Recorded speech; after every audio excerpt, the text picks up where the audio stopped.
All right. Give it a little bit for people to get in here. Holy shit. 11 already. All right. Okay. I don't know where John is right now. He might have fallen asleep. He might join later. I don't know. But regardless, we are still going to go over anticipated albums for 2022. What's up, Joey Z? What's up, Just Joshin, the Just Justin. Jesus Christ, I can't say shit.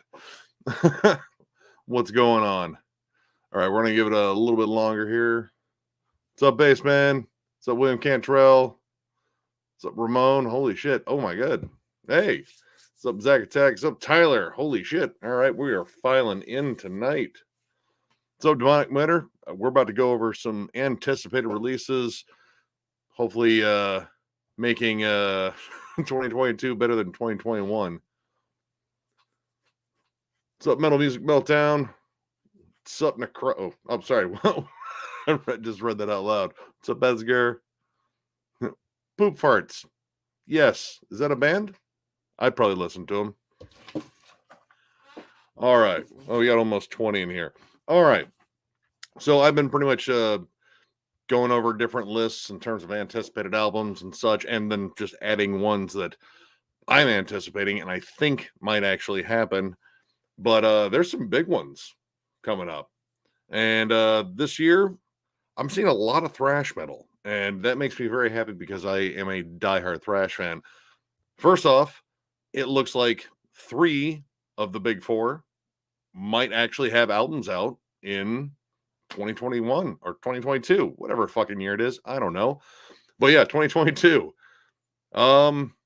Yeah, all right. Well, first off, I definitely want to say Megadeth is probably the most anticipated ever since Dave Mustaine leaked that little snippet of the song in his cameo thing. 12 seconds was all I had to go by, but holy shit, that was a pretty good 12 seconds. That was a fiercely thrashy 20 seconds. And yeah, I was definitely pleased with that. What's up, Spencer? Oh yeah, 2020 part 2. Oh, please don't let it be that. But yeah, that one pretty high on my list. I have a lot of expectations for that, namely because Dirk being on drums, I think is a wild card on there. I think that his drum style alone is going to push Dave and the others to play a lot faster. The dude is just a fucking beast of a drummer.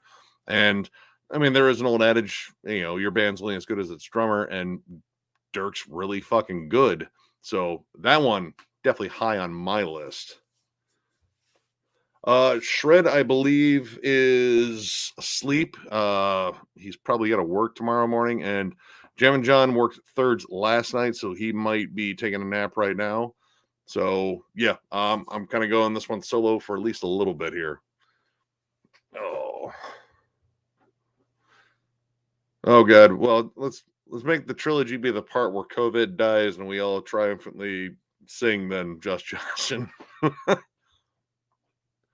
One second here.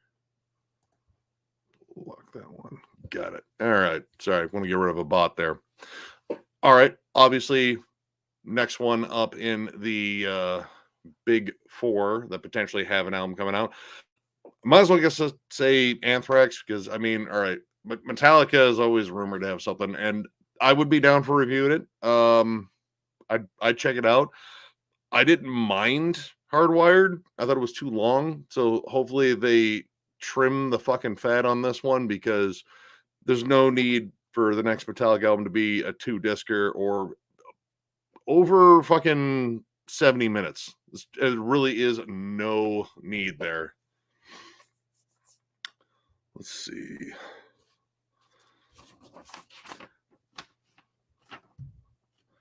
Hold on here. What do we got here? I mean, I'm not the biggest deathcore fan, but I actually am excited for Fit for an Autopsy. I would like to check that one out just because I do really like that band. Worm Shepherd, I've heard a lot of good things about. Shadow of Intent, I mean, I'll get a chance to see him live. But Anthrax, other big four band. I'm a diehard Anthrax fan. I am really looking forward to that one. Um, I think the last two have been exceptional. And having Joey back in the band, I think is reinvigorating. Plus John Denias, I don't know how to say his last name. I always screw it up. But caliber lead player, and who knows, we might actually get a fucking Shadows Fall album. I don't know. They're talking about recording again. They're playing live again, so I don't know. But yeah, Anthrax high on my list, and well, of course we're gonna have to go into the comments here. Let's see. Super fucking psyched for a new obituary. Let's see. Sacrifice? I honestly, I still need to get some Sacrifice, but I would like to hear that. Let's see. Crowbar, fuck yeah. That's already announced. I think that's May. Hell Ripper, Conan. Oh yeah. Bellwitch is starting to record a new album. I hope it is not 1 hour and a half long song, because I do like them. It's just a lot of patience.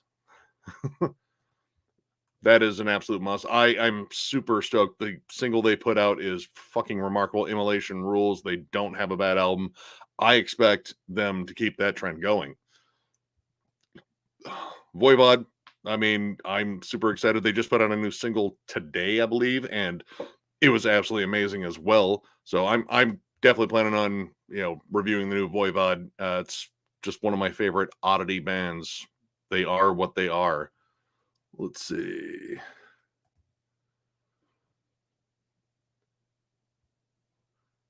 No riffs on the new Blood Incantation. I still want to jam it. I love that band, and I mean, if they can get away with no riffs, I don't know, man.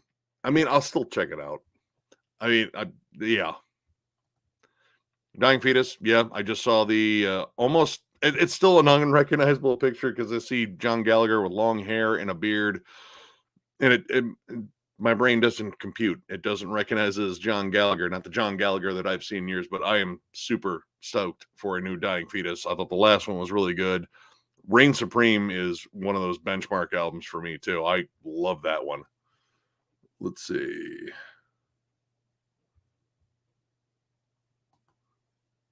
Imperial, didn't they just put out an album not too long ago? I still need to actually check out more by that band. Hold on here. I'm having difficulty keeping up with the comments. Let's see. Yeah, New Destruction. I definitely like the new single. I think it's nasty and raw. It's gonna be weird without their longtime guitarist in there, but ever onward, ever forward. Let's see. Actually, that Author and Punisher, I really dug that track that they put out. It's a really interesting track. It's just lots of Godflesh vibes, except minus all the guitars and such. Let's see. New Watain.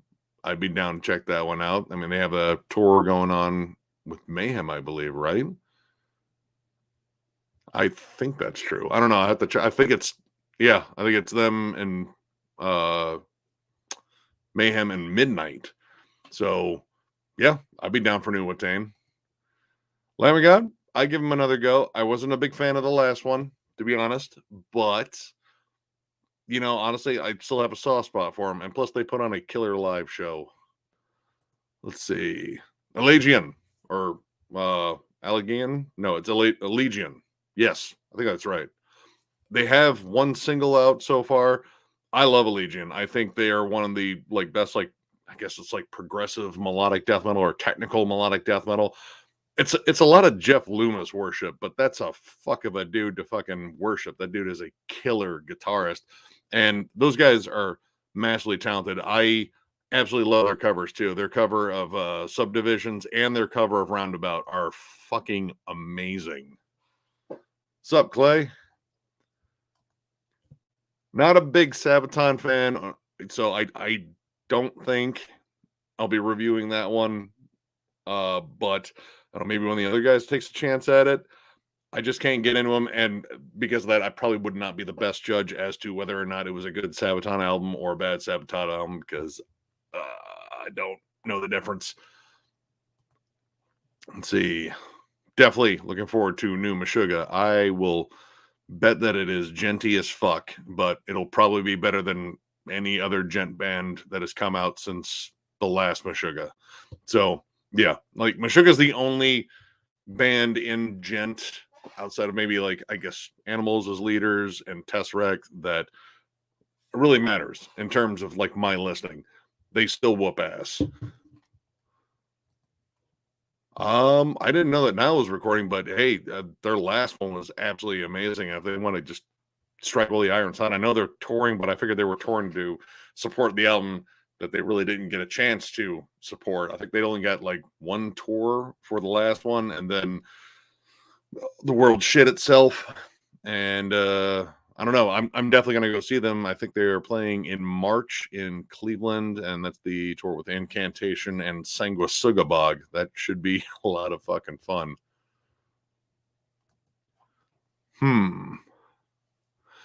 Well, I mean, all right, if the new Blood Incantation is wildly different, well, I mean, as long as it's still good, I guess. And I mean, maybe they're saving all the riffs for Spectral Voice. I don't know. Maybe it's kind of hard to say on that one. I'm hearing a lot of interesting stuff about this new Blood Incantation. I gotta check it out, in order to really form an opinion on it. Let's see. Meshuggah. I believe it's supposed to be this year. All right, I heard rumors that Tool was going to drop something like more along the lines of an EP, but an EP for Tool could be like a 40-minute album since the last one was 85 minutes. I don't know. I mean, I still like Tool. I wasn't the biggest fan of the last one, but I'd still check it out for damn sure. Let's see. Yes, I am so on board for that one. I'm glad that Sean Killian is healthy again. I don't know when it's supposed to drop this new EP, but I definitely want to check it out. And for those of you that are going to Maryland Death Fest, they will be playing there, and I'm gonna have to find time in between all the other bands I want to see to actually see them. Let's see. Okay, I don't know. It has been a long time since the last Dead Congregation release. I mean, let me actually just check here. Sorry if I'm not keeping up with comments. There's a lot of them right now. Wow, dude. Jesus. It's been 6 years technically.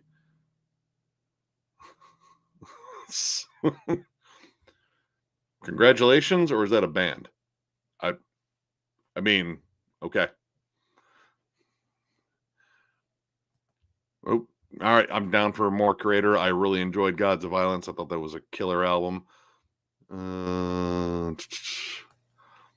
I'd like to do a Razor ranking. I really like that band, but I like a lot of their like later stuff, like Shotgun Justice. I think is underrated as fuck. But Violent Restitution, absolutely killer album. But yeah, at some point, I mean, we got a whole bunch lined up, so we'll have to wait for the next batch to come through. Let's see. Yeah, I mean, Voivod. I'm not the biggest Blind Guardian fan. I'm not really the power metal connoisseur, but I mean, I know they have a diehard fan base. So, I mean, I don't know. Who knows? It depends on what all comes out during these weeks. So, I mean, maybe we review Blind Guardian. I don't know. I'm not the best judge on power metal, but it is cool that they're still putting out killer stuff, right?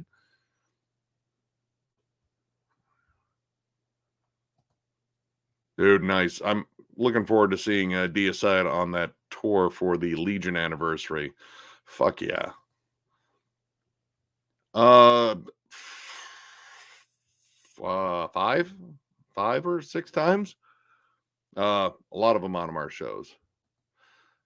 Yeah, I'm looking forward to the Corpse Grinder album. The first single, I don't know. Like, all right, I'm kind of not sure what this new Corpse Grinder is going to sound like because I don't know if he's planning on like really branching out and doing some different stuff because when he's in different bands, he tends to do some different things. Like I think of like Paths of Possession, he slows down his cadences. It's a little bit higher register, like more melodic death metal as it would match the style of the band.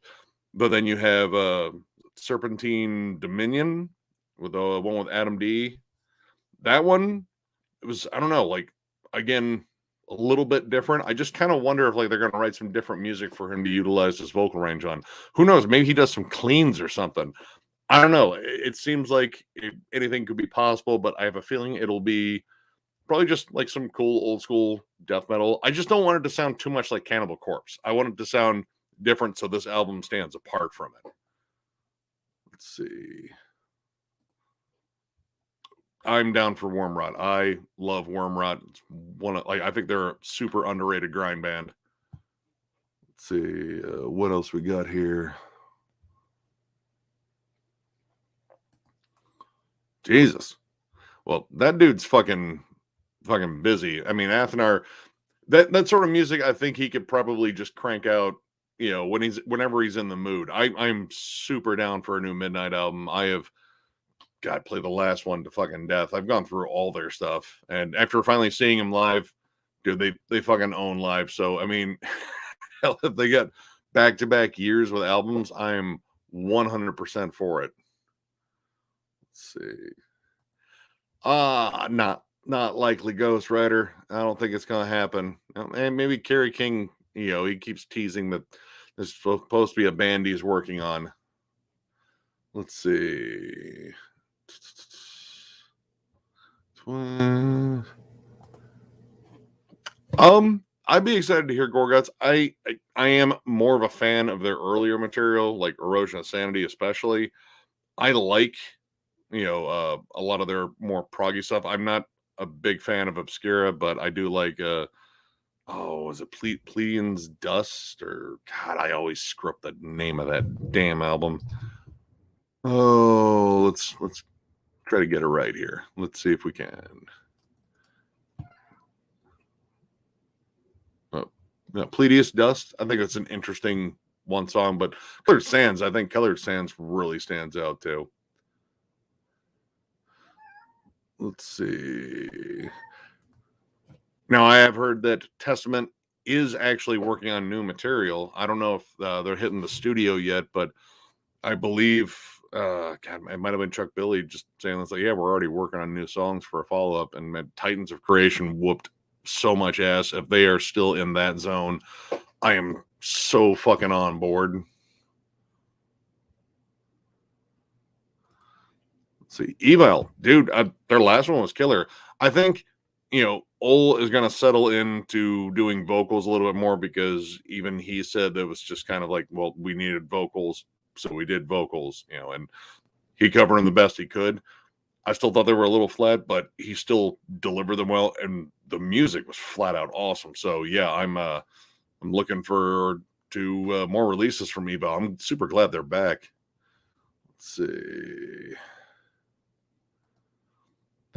I've heard about Annihilator coming out. I think it was called like Metal 3.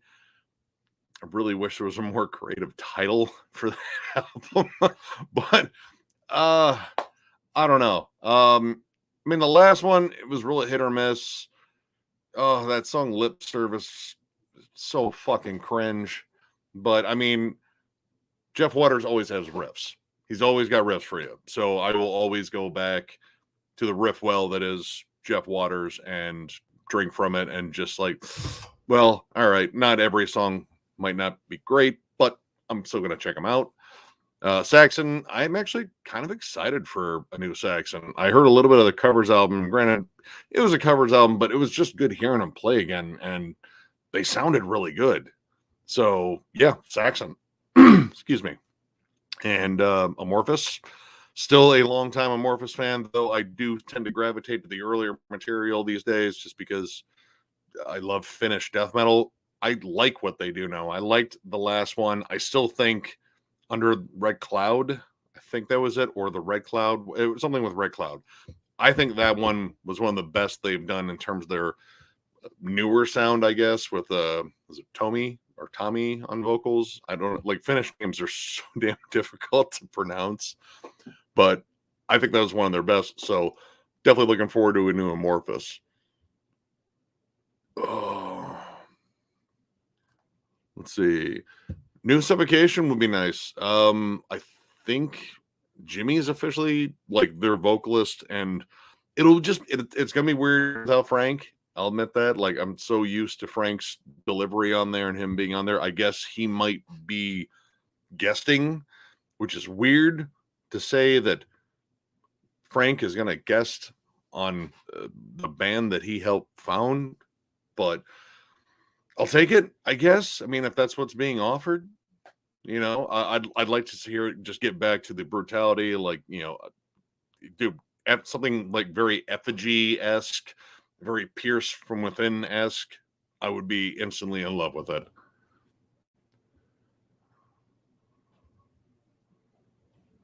Let's see here.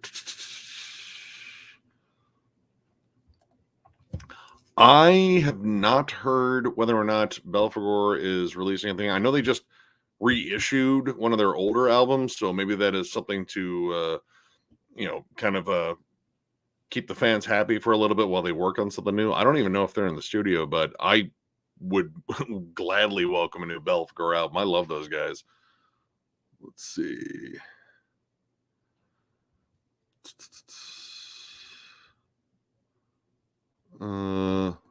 Dude, Ahab. Shit, there's a name I haven't fucking heard in a while. Honestly, Ahab, I'm not the biggest Funeral Doom fan, but Ahab is definitely one of my favorites, along with Evoken and Esoteric.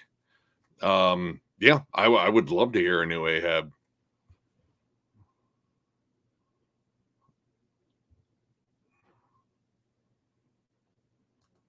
All right. Well, I assume this is still the Blood Incantation, but I'm gonna check it out. I love Blood Incantation, so I'm kind of curious what all they do here. Let's see. Oh shit, dude, I'm down for another body count. Body count fucking whoops ass. I love that shit. I saw fucking Ice-T on like an insurance commercial today, and he didn't swear once, and it bothered me. I think he should threaten people and tell them they have to get insurance, or it's gonna come to their house and fucking shoot them some shit. He's got to be threatening. I just can't deal with nice Ice-T. It's not right. Let's see.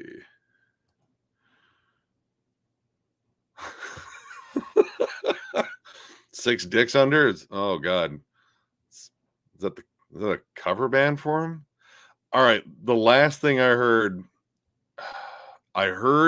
and it was a rumor, and I hope it's not true, because I heard that Six Feet Under want to do another Graveyard Classics, and they wanted to do Rush, and I think if they did that, both Getty and Alex would die, and I can't have that. So I'm hoping he just changes his fucking mind. Like, no, we're not good enough to do that. I can sing like Getty, I swear, but I'm just not gonna. No, just Chris Barnes needs to reevaluate his musical career, please. Wow, all right. I would be down to check out a new Exciter album. I don't really own much Exciter except for like stuff on compilations, which is something I've been meaning to correct. I'm trying to go back and get a lot of old stuff, which you'll see in the next collection update. But yeah. Oh shit, thank you, William. I don't know. I don't know if, like, all right, so far all I know about Deicide is, of course, the anniversary tour for Legion, but I don't know, like, Glenn has made like a lot of statements in the past about not liking to put out new music, about, like, especially the last album. Like, I felt like he didn't put a lot of effort into it, just because, like, well, they're just gonna steal it and download it anyway. I was like, yeah, but still, this is your brand. You don't want to ruin your brand. You've already kind of done that once with like Incinerate 'Em and Torment and Hell, and that wasn't good. But dude, I would love to hear like I would settle for even like a Stench of Redemption-esque album from Deicide again, something that is just full of hostility, probably towards Christianity more than likely, and just like well produced. The last one, he didn't even do a high scream on the album, I think, which you kind of got to have those every now and then between his, like, almost predictably rhythmic bark, but I love it. I'm a diehard Deicide fan and looking forward to that one. Let's see. Thank you again, William. I much appreciate that. Let's see. Planning to see BT Bam and Car Bomb if I can. There are a lot of shows popping up. March and February seem to be getting loaded with shows, and I'm going to do my best to see as many as I can. I believe BT Bam and Car Bomb are playing in Detroit. I think they're playing at the Majestic. I think that's right. But if I can, I would definitely like to see them. I'd love to hear the songs in color too live. And I mean, I imagine they'll nail them because they're insanely fucking good. Let's see.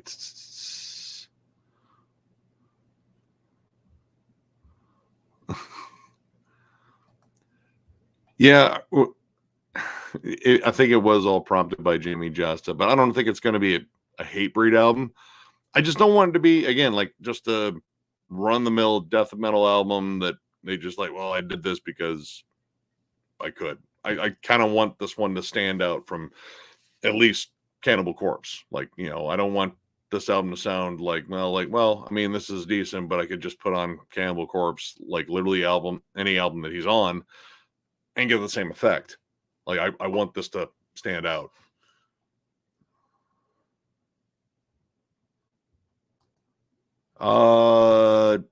I've seen Amon Amarth with my brother-in-law, I think every time I've seen him. So yeah, I mean, one of those times was definitely, again, Crowbar.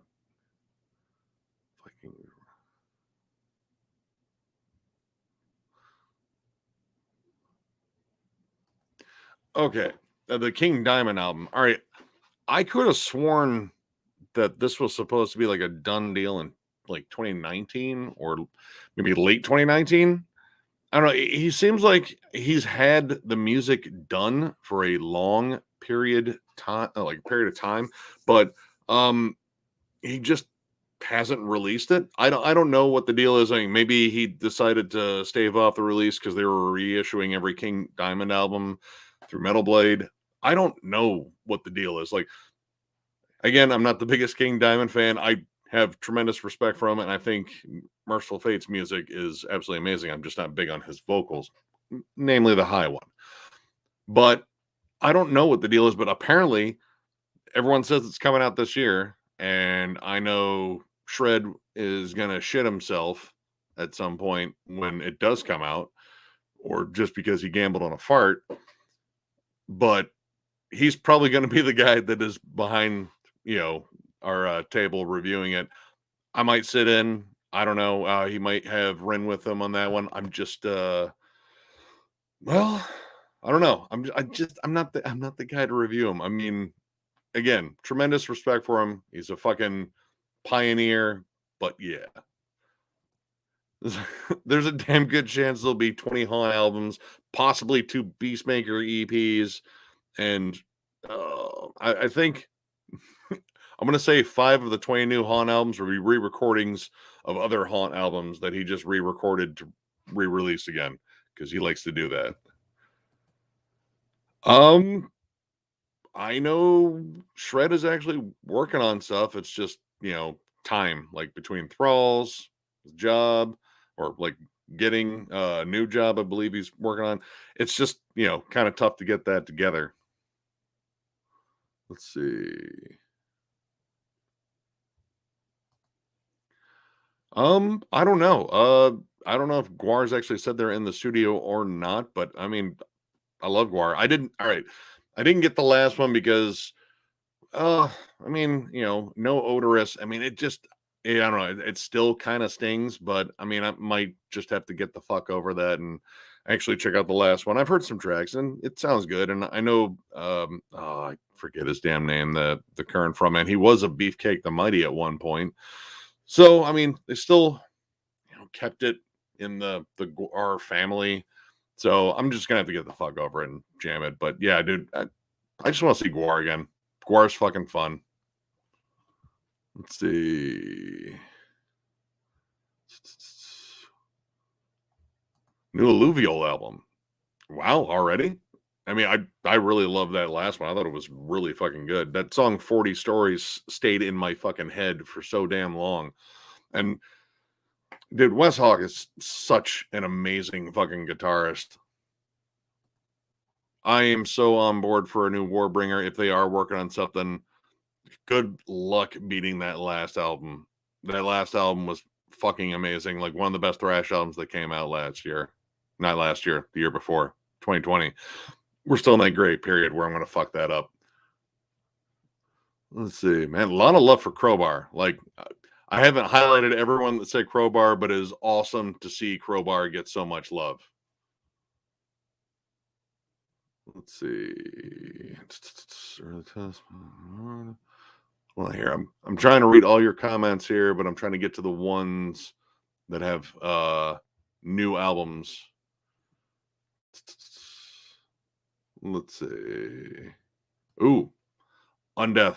They announced they were working on new stuff a while ago, so that should be coming out. If I had to guess, like spring, like late spring, because they've been teasing that for a while. I imagine we'll probably get a track leaked here, put out relatively soon.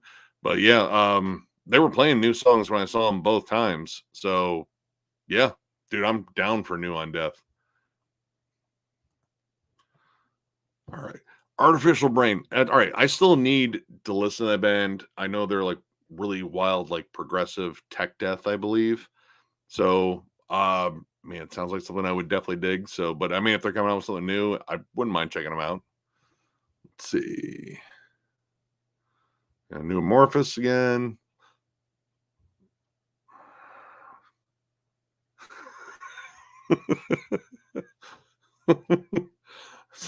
I'm trying to cut back on the baby eating, really. But I mean, adrenochrome, it's delicious, right?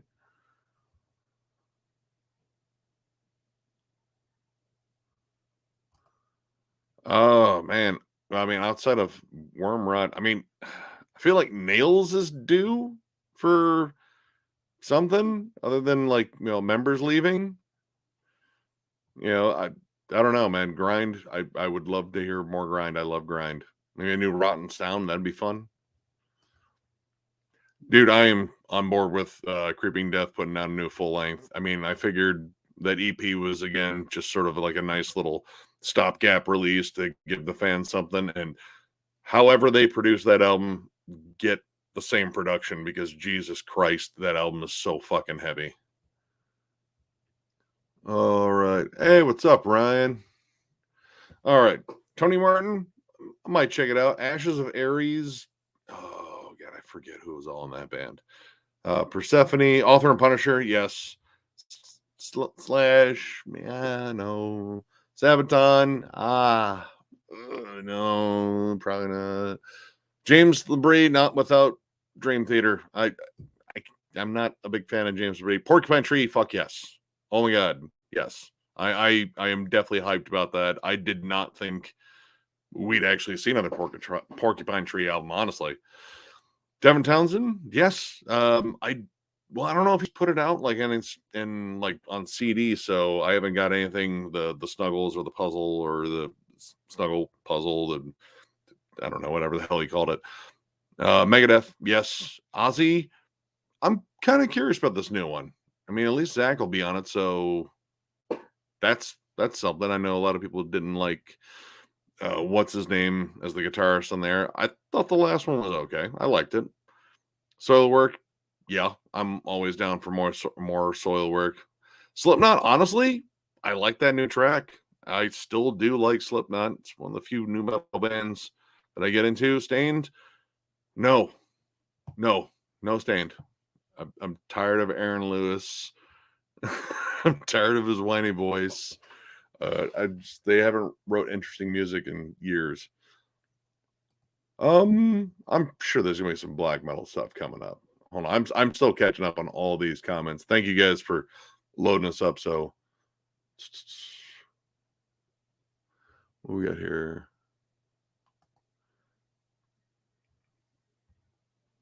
Dude, honestly, I've been wondering where the fuck Grave has been. You'll Never See is the first Grave album I ever picked up, and I still fucking love it.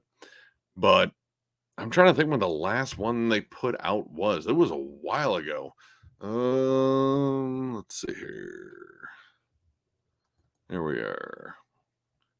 Let's see. The last one that I picked up, 2015. It is time. I really like that one. Out of respect for the dead, it's a really good fucking album, and they are fucking due. I would love to hear a new Grave album. You bet your ass I would review it. Let's see here.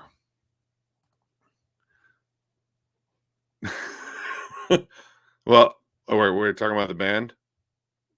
Then no. Big tease, Brian. What's up, Levi? Sorry, I'm catching up to all these. I'm still probably well behind here.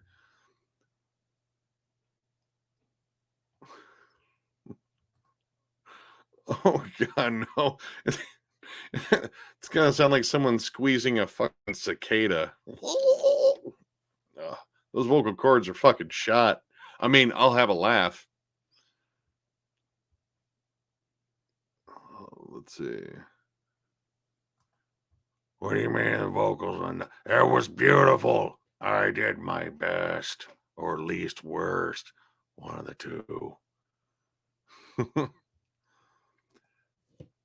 You know what? I would like to hear a new Vector album.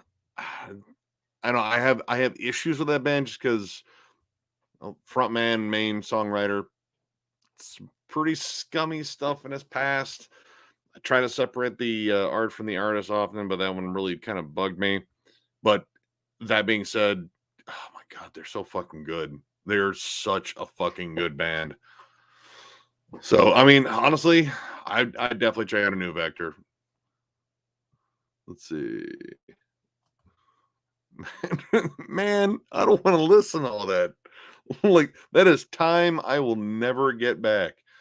I don't know what would be worse, listening to all of 6 Feet Under's albums or listen to all 9 of those bullshit fucking psycho, sinner, psychosexual, whatever the fuck those albums were. Listening to all of those. I don't know which will be worse. Both of them are probably going to just make me want to fucking, like, I don't know, beat my skull in with a meat tenderizer. I think it's actually preferable. Let's see. Okay, now that I want to hear Bobcat do it. Actually, Bobcat Goldthwait should be the new frontman for 6 Feet Under, and I will buy that album. I will buy it the day it comes out. Actually, yeah, I'd be down for New Vader. I mean, God, what was that? Well, I mean, we're doing the 2-year cycle. I guess technically they'd be due. So yeah, more Vader.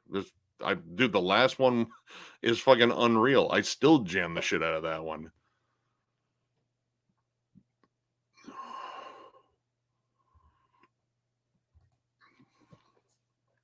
I checked that out. I think I have the first 4 token. At least I think that's that's the band I picked up.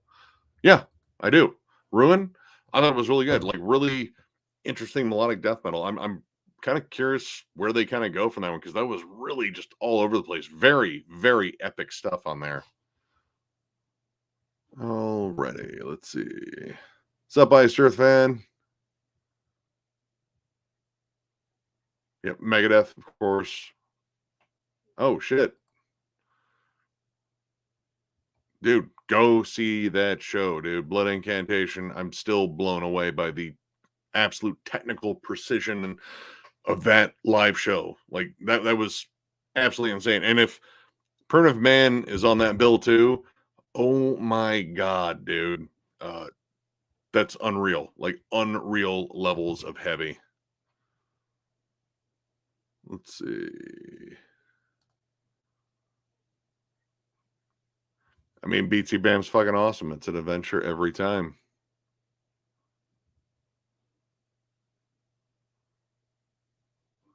Let's see here. What else we got? Deicide, yes.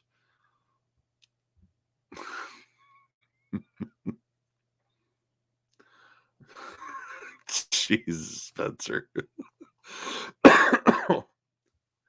Man,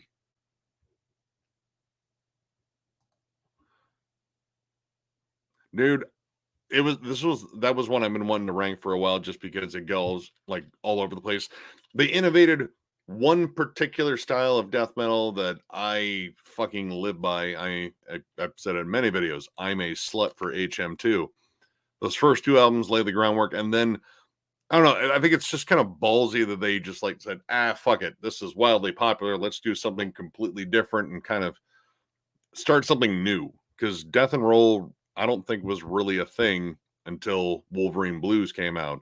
And then going from there, just like, well, doing whatever they want. Sometimes whatever they wanted wasn't great. Same difference. Yeah. But I don't know. I like the fact that there was that willingness to just keep trying different things and finding different ways to be heavy, like Uprising. It's like a gritty crust punk album with sludge elements. Fuck, it's awesome. But yeah, I'm super glad we ranked that one. It was a lot of fun. Let's see. Harkonnen. I think the only Harkonnen I know is a hardcore band. I don't know. It might be all right. I don't. Yeah, then I don't know the Black and Thrash one. The one I know is a hardcore band. Ooh, excuse me. And yeah, they were okay. I have one of their albums. Let's see. I think that's very possible. All right. I know for a fact that Steve Tucker has two different projects coming out. He has Arise from Worms, which has Sonny Lombardozzi from formerly of Incantation, and Flo from Cryptopsy on drums, and then Steve Tucker on bass and vocals. And there's also a project that Steve Tucker is in with Gene Palobicki, formerly of Angel Corpse, Perdition Temple now, and John Longstraith on drums. So he's got two different projects, but I believe from the rumblings that I heard, which are limited, that Morbid Angel is going to record, and that album will begin with L if they're going to continue following the alphabet, because I don't believe they released anything titled L after Kingdom Sustained. I'm curious about that one. Most of my issues with that album was just production. I like the fact that they got back their sound after the heaping pile of bullshit that was Aluminum Anus. But yeah, I think a new Morbid Angel would be absolutely awesome in 2022. Yes, I would love a new Exporter. I was a huge fan of their comeback album. I think it absolutely whooped ass. I know, like, some people really didn't like it. I think Kyle Thomas is one of the most talented, like, kind of heavier singers out there. Like, I have not jammed his album with Trouble, but I did like the one that we did the retro review of. His Southern Sludge Band. Really good shit. But that new Exporter, the last one, well, it's not really that new now. Awesome album.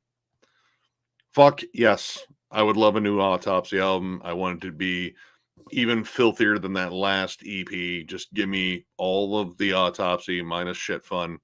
And well, I mean, there's some other albums that weren't that good. But yeah, something on par with like I mean, Severed Survival might be asking a bit much, but if they got it in them, dude, let's do it.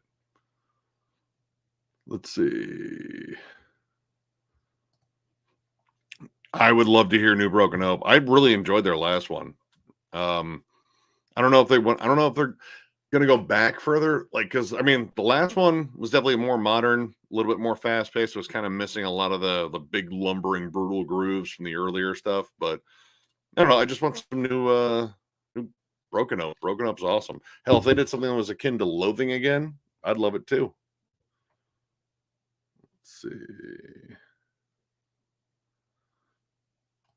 Judas Priest, I believe that's supposed to happen too. I'm totally down for a new Judas Priest album.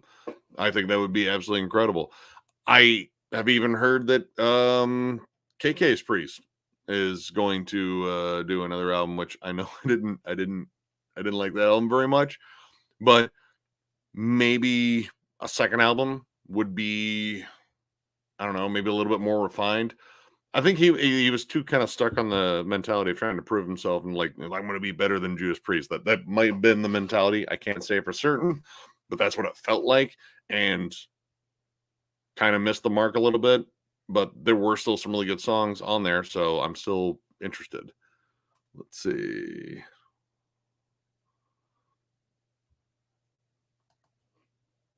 I don't know. I don't know. I mean, actually, I was going through, and our corn review is our most hated. Like in terms of the ratio, it's like barely over 50% because we didn't rate it very highly. Because honestly, I still don't think it was very good.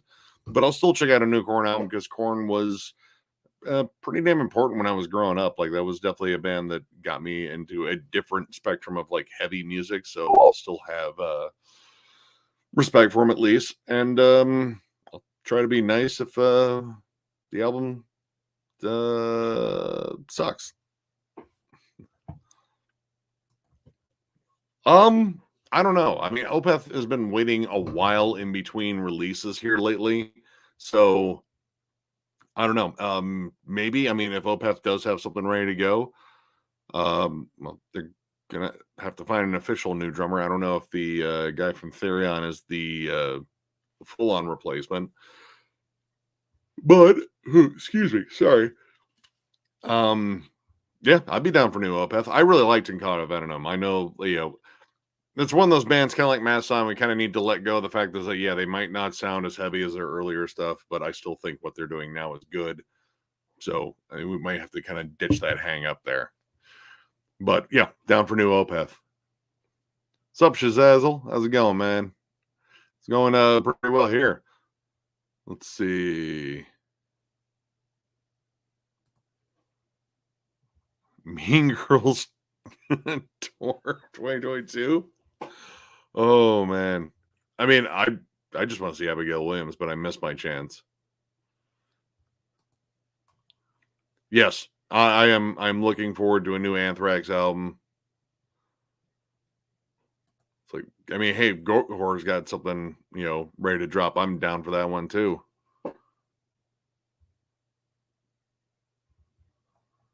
Let's see.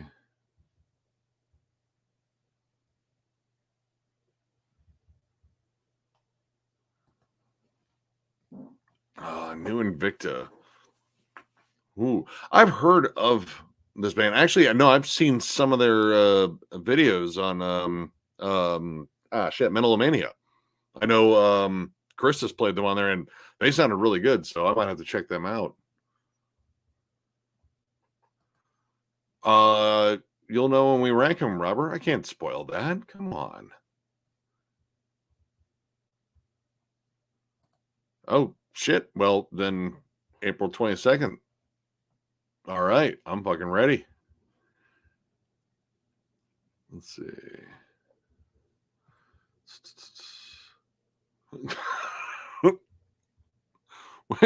Is that the band's album or is that the drummers?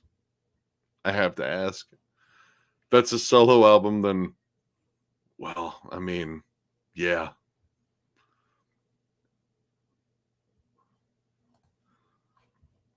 Okay, I might have to check out. I mean, I like old school techie stuff. I think that is definitely a little bit more appealing to me.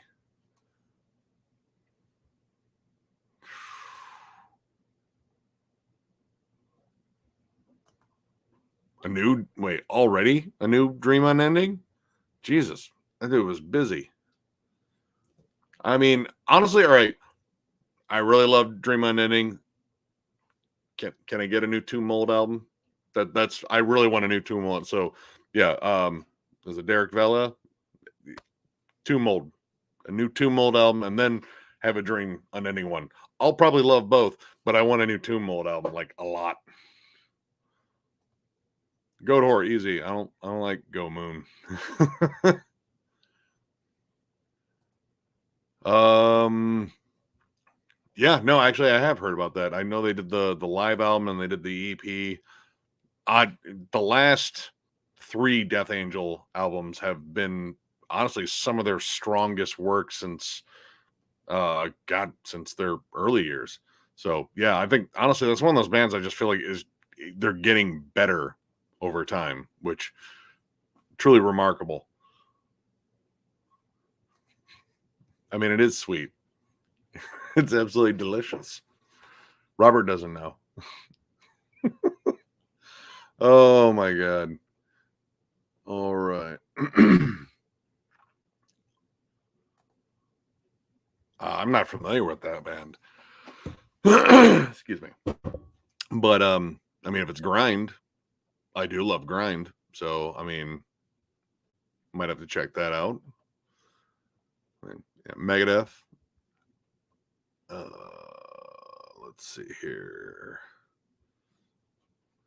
Yes, that new Napalm Death track. I guess it's just like leftovers from Throes of Joy, which holy shit, that album is fantastic. Is it me or is Napalm Death just getting again like heavier and more brutal and more inventive as they go along? I think Barney sounds more vicious now than he did early on in the Napalm Death years. Let's see. Was that grind band you mentioned? Incorporated banjos, horns, American Civil Wars. Oh, Libertier. That might have been it. It's the guitarist from Cretan. I think that might be the one. I think that's right. I don't know. I would say check that one out anyway because it is a really wild album. Ooh, wait, hold on. New Druid. I really like that band in terms of like more atmospheric, melodic black metal. I think those guys are absolutely fantastic. And well, hopefully the next album, like all the song titles aren't in Cyrillic, because yeah, I couldn't. Like, well, I don't know what that is, but I like the song. Persephone is a band I have yet to really sit down and jam, but maybe we review them on a kind of a whim this year. I don't know. That maybe that's the taking off point. Let's see. For real? I mean, if Razor's putting out something new, I'm definitely down. I have standards for them. Like I said, Shotgun Justice, Violent Restitution, those 2 albums made me a Razor fan. So I really want to hear that again if they can do it. I don't know if that band's even around anymore, and that's depressing because I really did like Doth. I like all 3 of their albums. They're all very different too. But I don't know. I mean, if they do come back, I am definitely down to check it out.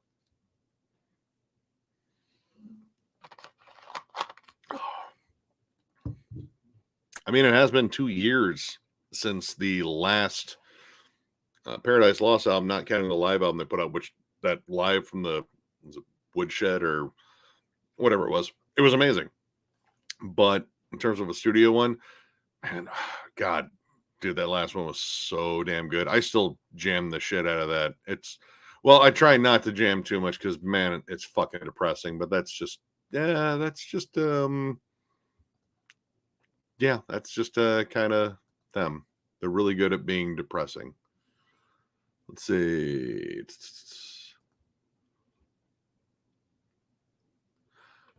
I mean, I do want to check that one out. I do want to check the Overkill tour with Prong too. Suffocation. And Theos. I would love to check out the new Entheos. I've seen them at least twice now, and they kill it live. Immolation, Crowbar, yep. Meshuggah, do the Immolation. Ooh, Immortal. I mean, if I don't know. Like I want to hear some new Immortal.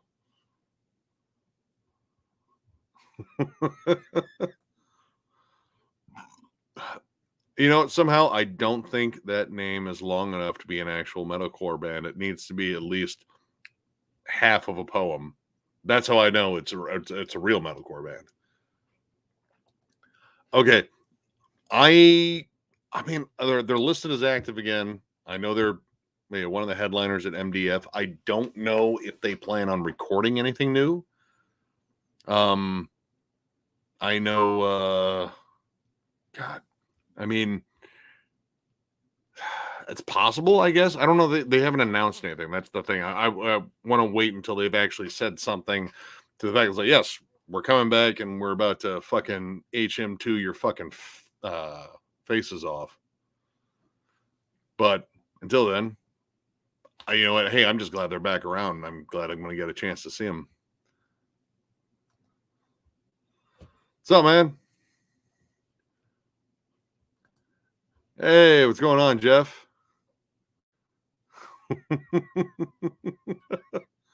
Oh, it's Brian's threatening me with a good time, I think. I don't know. Ooh, here we go. I am 100% all over that. If it comes out on CD, I would be even happier. Hopefully they do, because that last Malignant Altar, that full length is unfucking believable. Why did it come out in fucking December? That could have been on my year-end list. Like, I don't know what I would have bumped, but ooh, man, it was good. New Violence. Oh, they were talking about him again. They're talking about my lyrics. They're fucking beautiful. I was in a deep meditative state or just really high.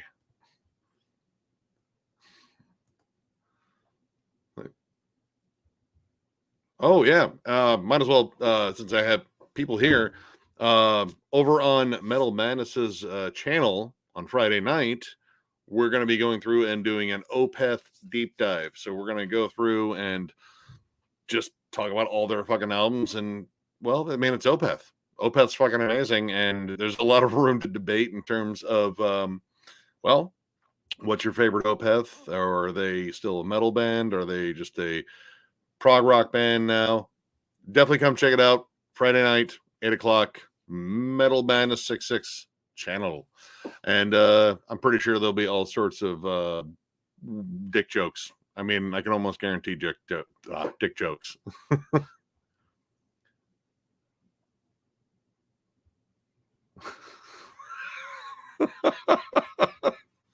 I mean, God, it is an odd comparison, but yeah, no, that's about right. Oh, man, that's so much suffering, though. That's a lot of like needless suffering. Oh my God, dude. Well, don't they have like technically 10 since there was a first one that was complete bullshit? So yeah, 10 albums. Somehow they're all last place. There's the ranking right there. They're all garbage. I can't there's picking a number one would feel bad. Like I feel like you'd be giving one of them a thumbs up even slightly. Like this one sucks less than these other pieces of shit. Let's see here.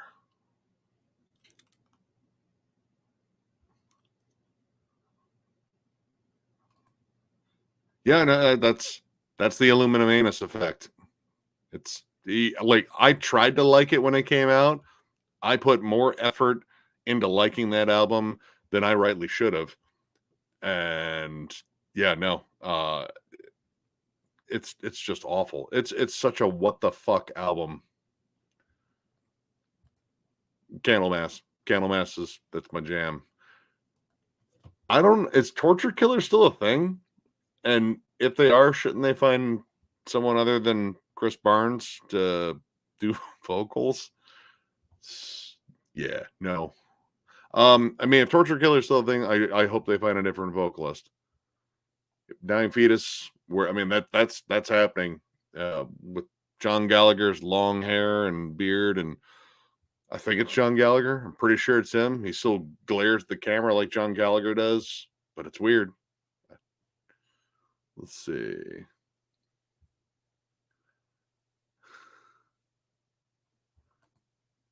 Okay. Someone get a hold of Mark and make that happen, because I would love to hear a Bobcat Goldthwait fronted like metal song. I think that would be absolutely hilarious. Someone talk to him, exchange emails, make this happen, because I have a feeling it'll be brilliant. Let's see. Let's see if we got some new ones, right? Corn, maybe. Zabaton, no. I mean, pretty much all those. Yeah, those. I mean, it's great seeing a lot of the same repeats, because I mean, there's a lot of shit that we definitely want to review here. Next month, new Voivod. I'm fucking on it. Let's see.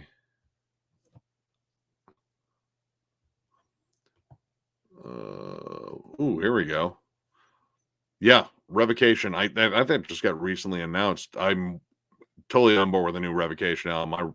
I liked their last one. I thought it was really good. I think the one before it, like, can I think of the name of it? The song "Cleaving Giants from Ice." I think they just wrote some unbelievably catchy songs, and I don't know, like, there's something about that album that I really like more than the last album. But it's still Revocation. It's still Dave Davidson shredding our faces off, and just a killer band. So yeah, Imperial Triumphant. That band's weird. I have not yet got into them. I don't think they're bad. I just don't get into them. And Horrendous, yes, I am super hopeful for a new Horrendous. They were a band I was supposed to see before the pandemic hit. Excuse me. But unfortunately, the pandemic hit. But yeah, I would love a new Horrendous. The last one, Idol, I think that was the name of it. Amazing. I keep hearing a lot about this band Wilderoon, so I'm gonna have to eventually check them out. Apparently,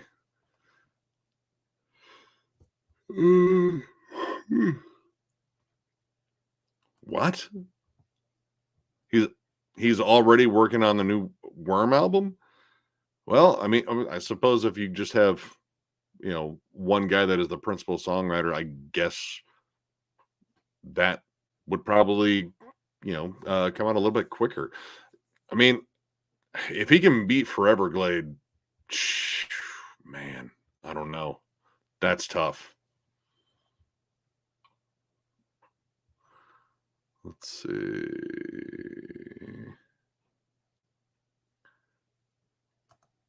There you go, Mark. You got some shit right there, dude.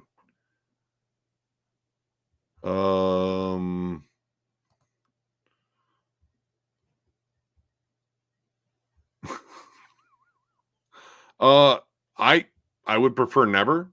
I would really prefer never. In fact, never could not come soon enough. So I'm just gonna go with never. Ever. Is never ever an option, and that means like even less of a chance. We'll go with that.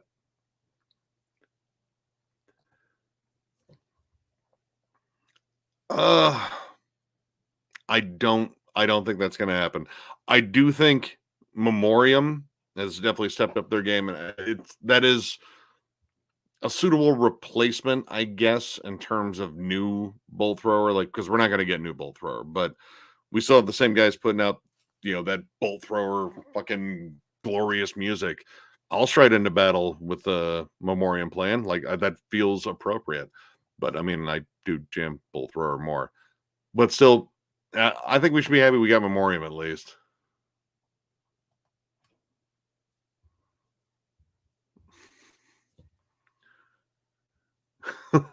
You got all your TONs in that one.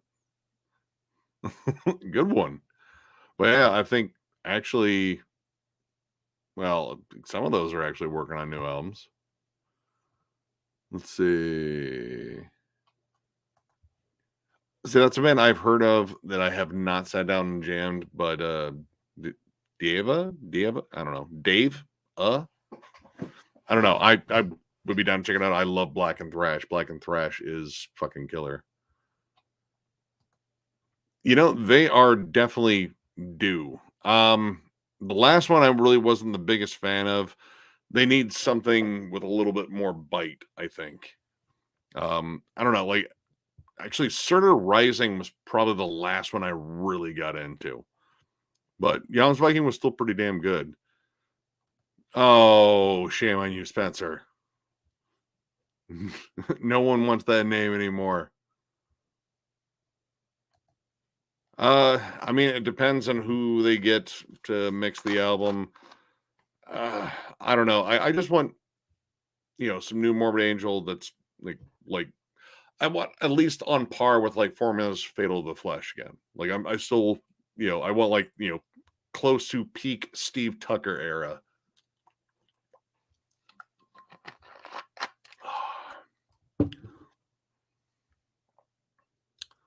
Let's see. I believe Candlemass is working on something. Let's see. Oh yeah, no, I love Anacrusis. Anacrusis is an amazing band. Actually, I believe their guitarist actually commented on a collection update where I got the reissues of their earlier stuff.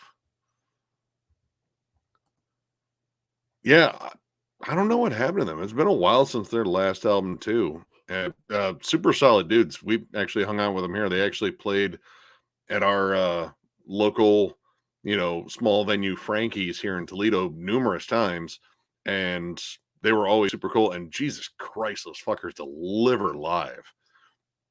So yeah, I mean, I'd be totally down. I thought the last one was pretty good. I think they kind of hung on to one tempo a little too much for black and thrash. You need some more like thrashy gallops in there. I mean, I keep hearing Down is supposed to do an album of covers. That's been like a rumor for a while, but I have not seen anything kind of come from that. So I don't know, maybe. I know, Phil has his other projects. I mean, he still has, enough of the vocal range to do the stuff. Like the stream they did was really good. So I don't know. I mean, if Down comes out with something new, I'm down for it. That was fucking awful. Let's see. Oh, Spencer. Apparently, he knows enough about Ian Watkins. I don't. Let's see here.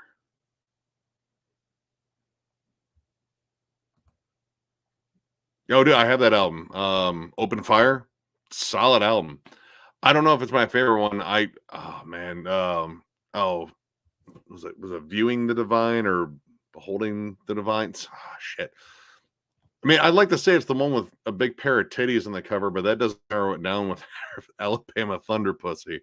Like Beholding the Divine. I'm just gonna look it up.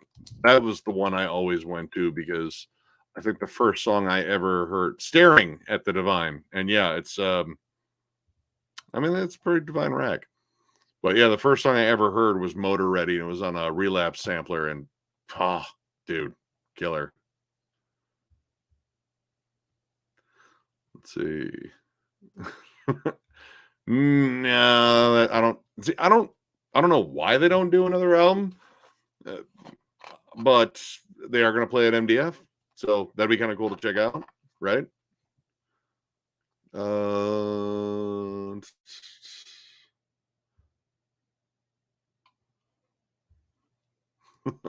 What's up, Rick? This is the new year again. Do we make it through 2020? Did I just time travel? Fuck. I mean, hey, what's up, pair of jeans? Sorry, I'm trying to get through all these comments here. Holy shit, Drykill. Are they even all right? I don't even know if that band's still around. And I still kind of like them. It's like groove core, metalcore, new metal. Not so much new metal anymore. But yeah. I'd check out a new Drykill Logic.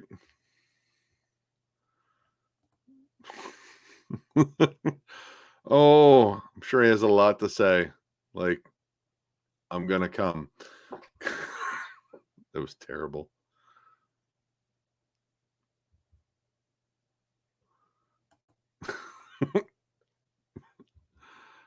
I would buy it. I mean, well, I don't know. Hearing Dave's vocals on the last Mega tour, they're all in bad shape.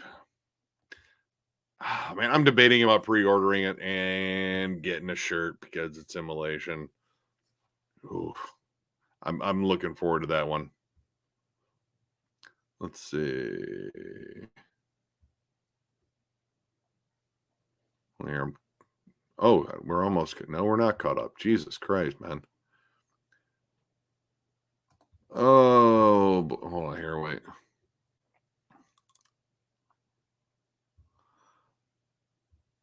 Oh, okay. All right. I always get them confused with, I think it's Brain Tentacles.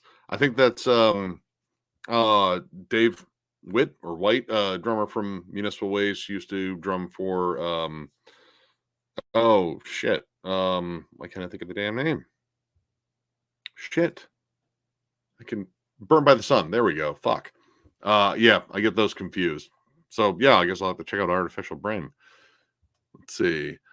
Uh I don't I'm I am not much of a fan of Avenged Sevenfold these days.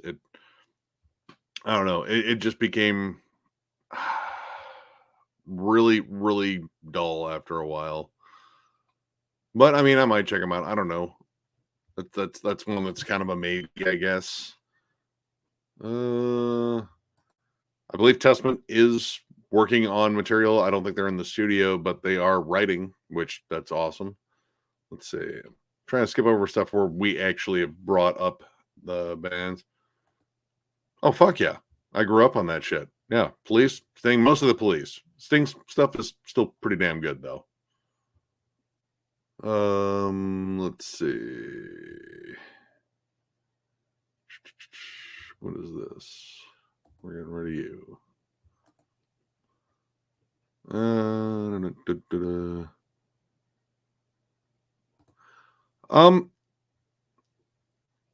da. Maybe. I mean, I didn't really listen to the last one. I kind of just let the other guys review that one.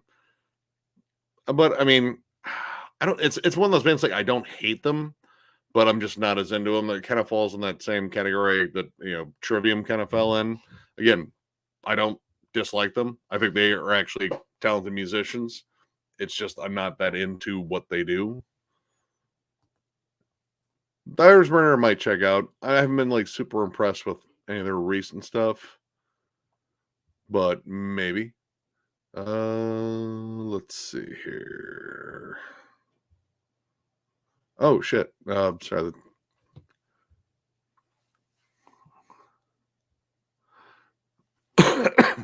Okay. Corner, if they can come back with something absolutely brilliant, like I don't want to hear Grin Part 2. And by the way, thank you, Ryan. I really appreciate that. Sorry, I'm like trying to get through all these comments and I don't know if I'm keeping up, but Corner, I am super excited about. If it's even like Mental Vortex, which Mental Vortex was the first Corner album I ever got, and I think that album is fucking brilliant. But of course, like Rest in Peace. God damn it, No More Color. Just amazing albums. That is what I really want to hear again. But I'm gonna entertain whatever they offer. I just want to hear some new Corner. But yeah, thank you again, Ryan. Much appreciated. Let's see. Dude, I love Ectoplasma. Those guys are just sick underground sludgy death metal. That's man, that's kind of my fucking thing. But yeah, dude, I'd be totally down for a new Ectoplasma. I loved their last one. Oh my god. Let's see. All right. Shit. Oh, wait a minute.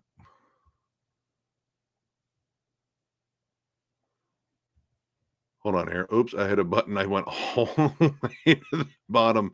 I'm so sorry. Shit. Oh, hey. What's up, Metalomania? What's up, Crip? Sorry. I just skipped to the bottom by accident here. I fucked up. But ooh, I can't possibly answer that. It's somewhere in this collection. It's my favorite band might be in this collection. Oh man. Let's see here. Yeah, Punishment for Decadence, that's a damn good one. Okay. Sorry, I'm gonna scroll back up down to some other ones here. Let's see. Okay. Decapitated are in the studio, and honestly, seeing Vogue perform, like he just did like some guitar streams of him playing songs, I believe from the Negation, and just ripping through them. And the fact that they released all those old demos, I don't know. I have a feeling that there's at least a good chance that this new Decapitated is going to sound a lot like old Decapitated. So I don't know. I feel like there's a chance. I'm gonna, you know, hold on here. Ooh, I have not heard anything about Spectral Voice, but if there's a split that is supposed to come out, I am definitely going to listen to it because Spectral Voice is fucking amazing. I don't know. I mean, I kind of wonder if it's going to be different like the new Blood Incantation, but I will definitely check it out.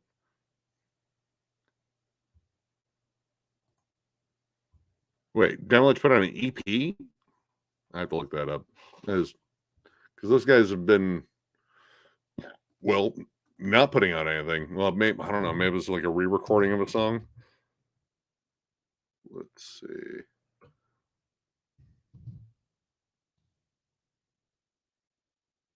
Hold on here. 1 second. Holy shit. Vanishing Sessions. It was recorded in 2006. I don't know. I have to check that one out. Let's see.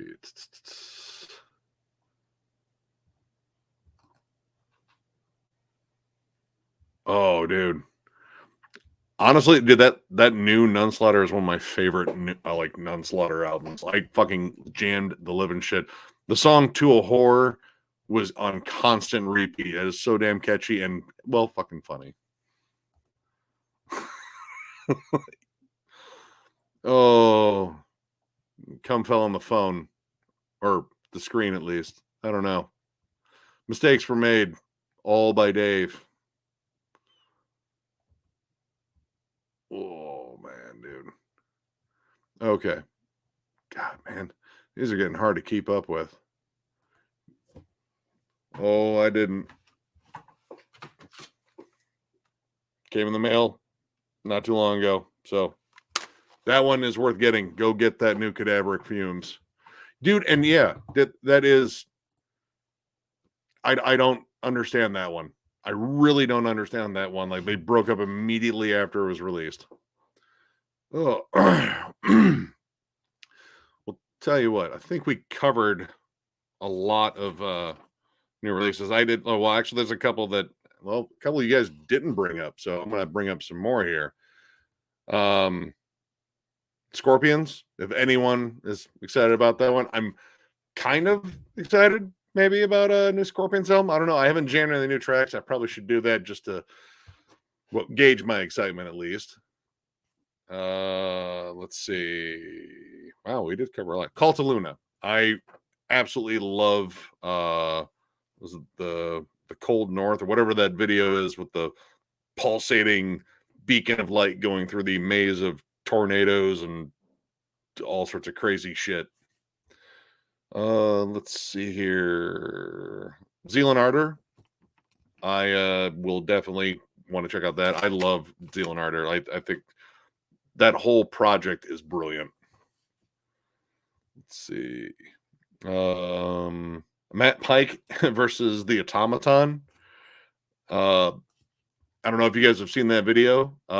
Just look up Matt Pike. Actually, if you look up Matt Pike on YouTube, you will come across this video of him and some dudes just getting reckless and fucking drunk and doing hallucinogens and playing poker. And it's very Melvins-ish in terms of the music. I definitely want to check that out. I'm also a huge Matt Pike fan. So, yeah, bring it on.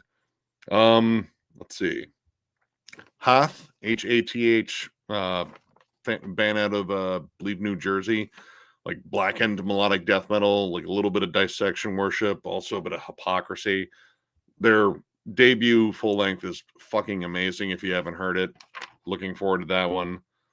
Animals as Leaders. I don't know if anyone brought that one up again. I didn't mean to skip through all that. Wait, hold on. Yeah, I saw someone bring up Demolition Hammers. Like they need to record something new, but I don't know if they ever will. I think they just like touring on the old material, unfortunately. Dark Funeral, a little bit of black metal love there. I definitely want to check that one out. I've never been that big in a Dark Funeral, but I think it might be time. Let's see, Demonical, Swedish death metal. HM2, me being slutty for that tone again. Same thing with Sentinex. They're supposed to be putting something out. Oh, dude, I would fucking love a new Possessed album. And I've been following fucking Jeff on Facebook and Instagram. Dude's awesome. I heard they have something coming out, but man, Melvin's releases, I'm never sure because they just get in these weird experimental phases, and then the music takes a dive. I like the last one though. I thought the last one was pretty damn good. It sounded like the Melvins I grew up with again. Let's see.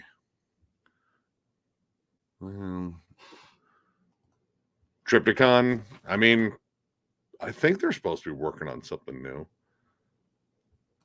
Winterland. Man, I don't know if I know that one. Someone brought up Sumerland, I think. New Suffocation would be nice. God, Misery Index. Since we brought up Dying Fetus, we might as well bring up Misery Index. They are supposed to have something new this year. I'm looking forward to it. Hell Ripper. Yeah. Yep. Levi is 100% right. I want a new Hell Ripper. Their last one fucking killed. Incantation apparently is going to record 2. Again, Tomb Mold. I want a new Tomb Mold album. I feel like I've waited too long. I will take both of those too, which sounds gross in any other context, but in death metal, that sounds awesome. Yeah, that's about it. I mean, honestly, Exhumed. I guess they are back in the studio too. Oh, God, man, I had enough chicken today, but I appreciate that. And Parmesan garlic. That's the sauce I like. I'm picky when it comes down to gore grind, but I mean, there's a fair amount I do like. Let's see here. We'll tell you what here. Hold on. Hey, Chris, what you doing right now? You got some time? You want to jump on? Say hi. Rick, Brian, I need some answers here because I pretty much read through my list and now I'm just bullshitting. So time to call him back up and have a conversation. Oh, yeah. Levi, you want in? All right, hold on here. I want to send out some links. Okay.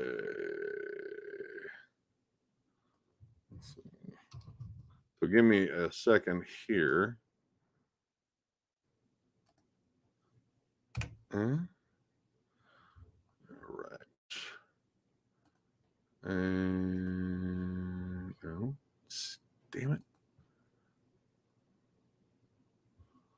Where are you at?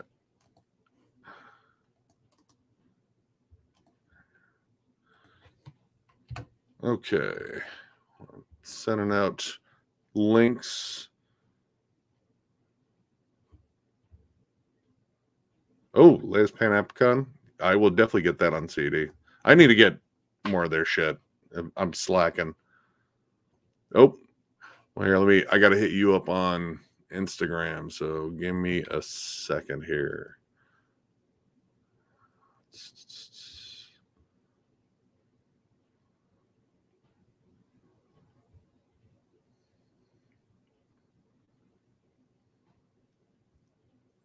Gotta get to. Damn.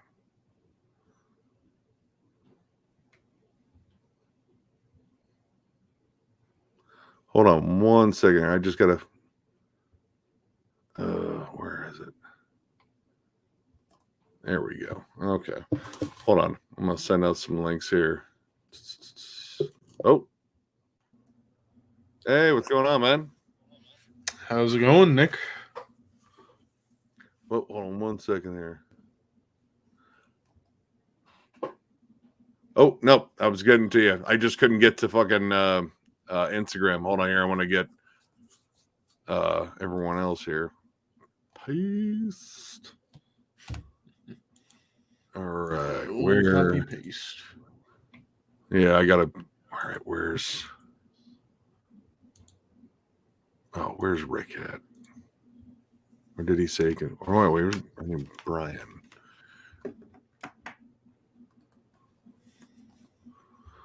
All right.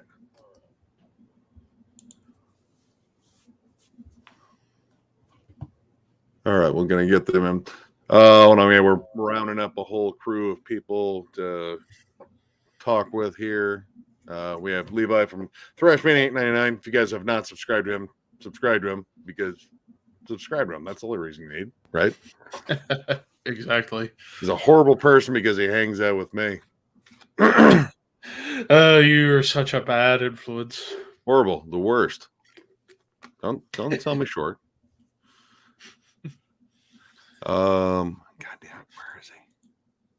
My mom often wonders, why the hell are you the way you are? And I'm like, Necrotic has showed me the ways. You showed me death metal. Yes, Mama, you showed me death metal. Made me look at all the album covers, and I liked them. Yeah, like by this band called Carcass? Hold on here. Try. Oh, man.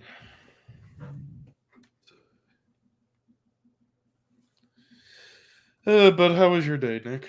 Oh, not too bad. Gotta hang out with my ma. That's always good. Help her out with some errands and such. Let's see. All right.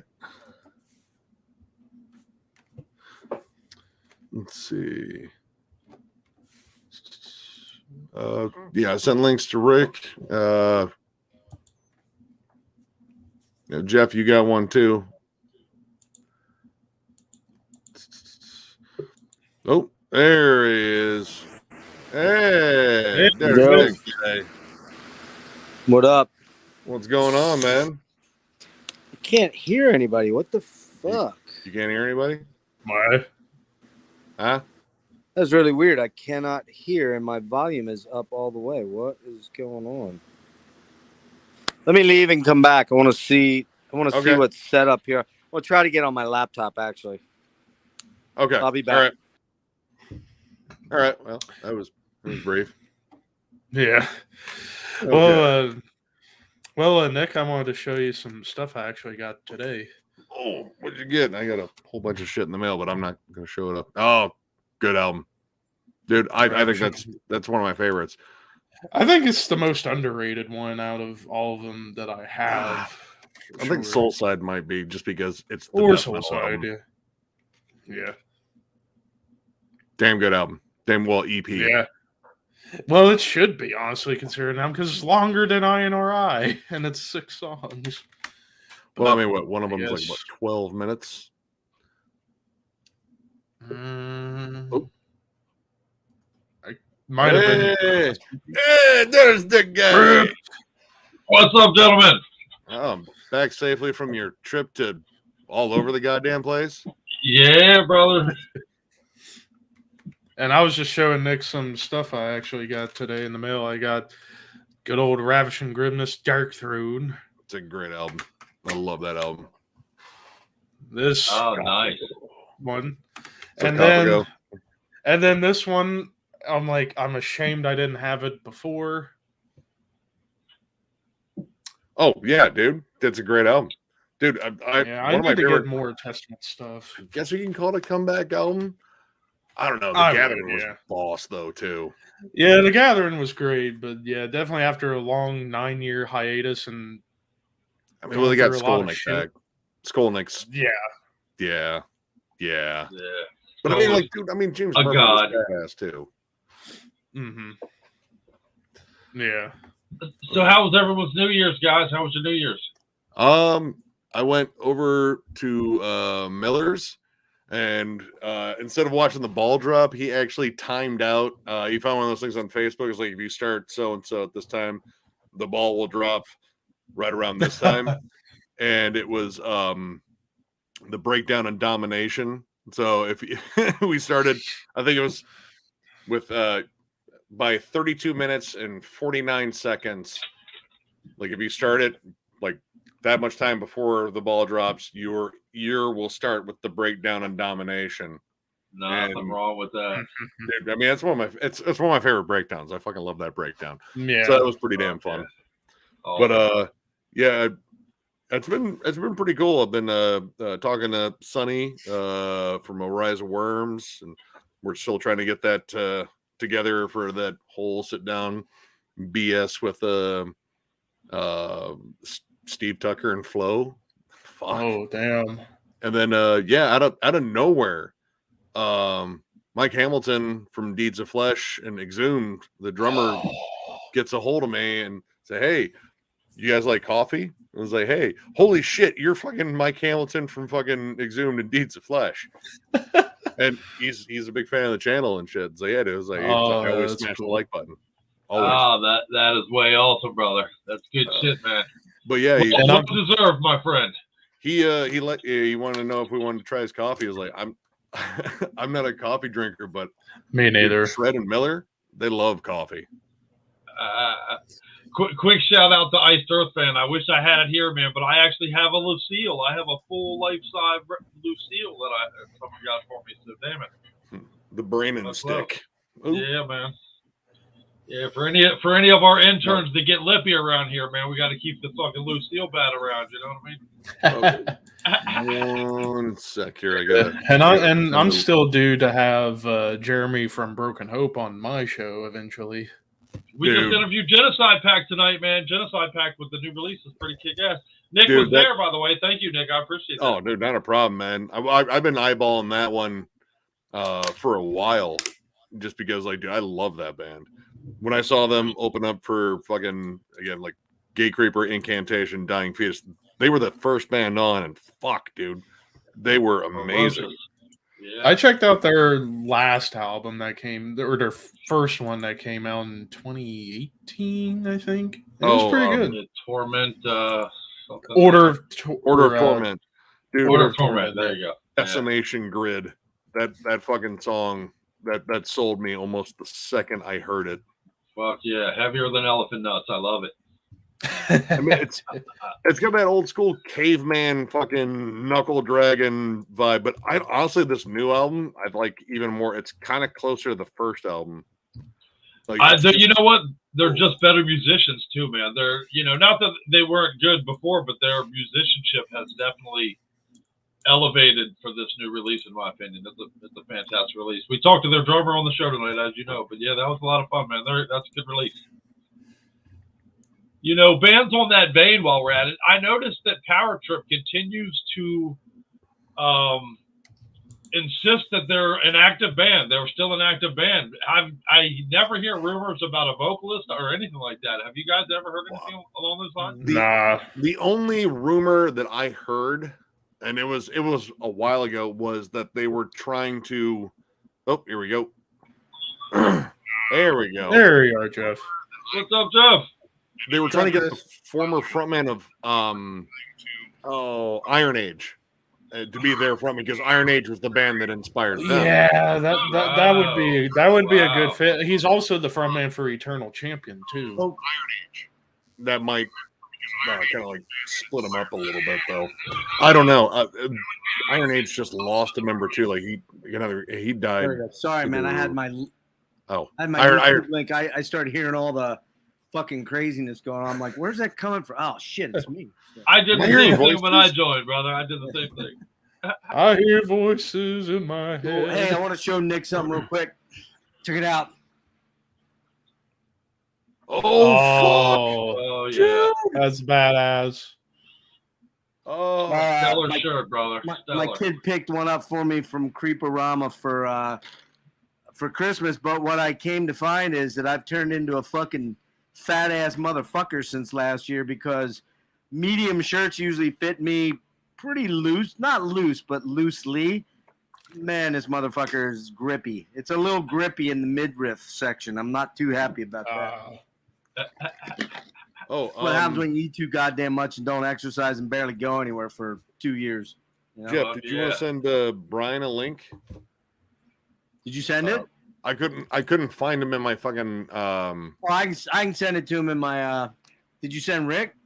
I sent Rick, but he's got a work night, so he's he's not going to join. Not going to join. That's okay. Well, actually, I mean, if it's a work night, it's a work night. You know what he's doing? He's actually trying to finish up this killer thumbnail for the Opeth deep dive, dude. It is badass looking. Wait till you see it tomorrow. I think he'll send it to me in about an hour or two here, and it's wicked looking. But I'll send it to Brian. Hang on. Brian, if you're listening, check your Instagram. I'm sending it.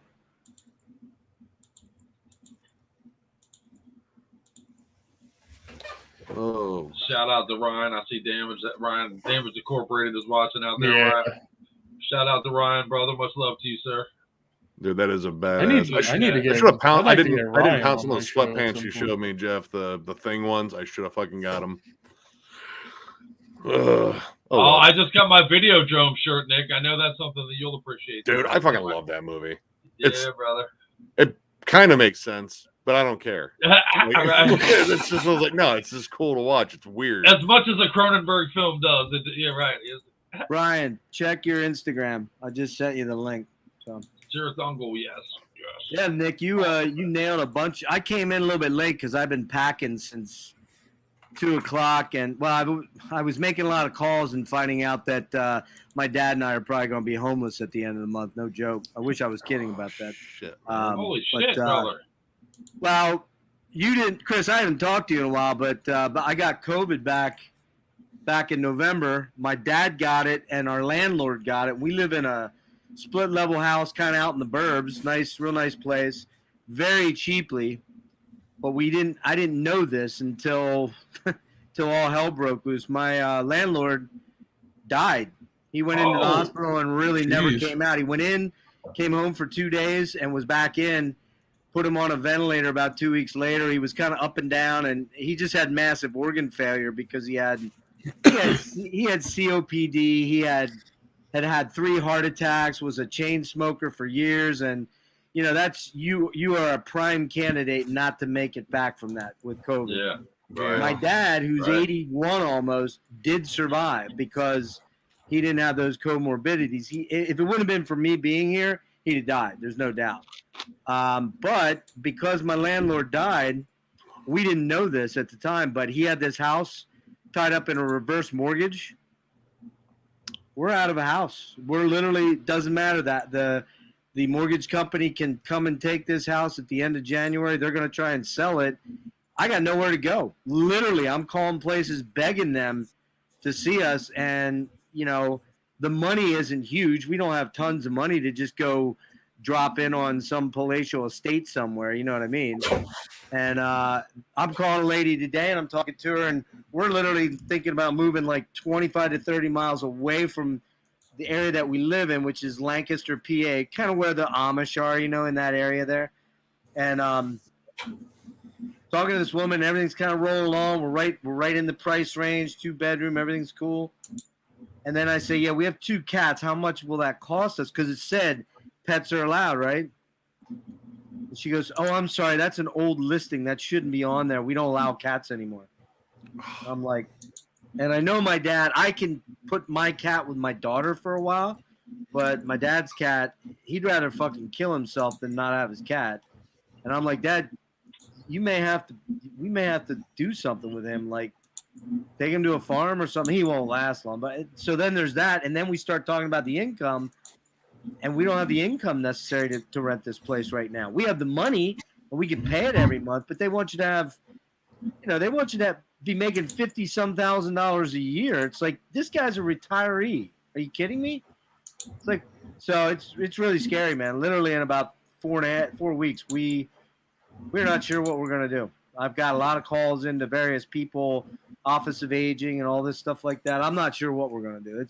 Today, I will tell you, Nick, today was the most fucking stressful day of my life. When I got up and started calling all these people, we were only told 5 weeks ago we got to get out by the end of the month.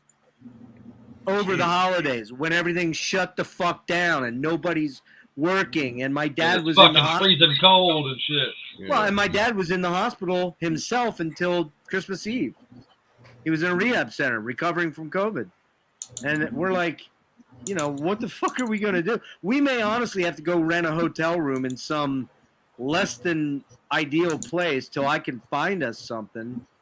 And, Chris, you know my health situation. We talked about that before. I've got testing starting next Monday to retest on that so I can figure out whether I'm going to qualify for disability or not now. And I don't want to do that. But once you're in the disability system, man, you can never get out of it. And that's why I always was scared to get into it until I knew for certain this is a done deal and how much time I had left. Well, so it's been a clusterfuck, dude. And I didn't mean to get on here to talk about that, but, it's been brutal, man. Today was like one of those things where, and my dad said, well, keep this and keep that. And I'm like, bro, I don't think we can keep all this stuff. We may be putting everything in storage for 2 or 3 months that we own. And that means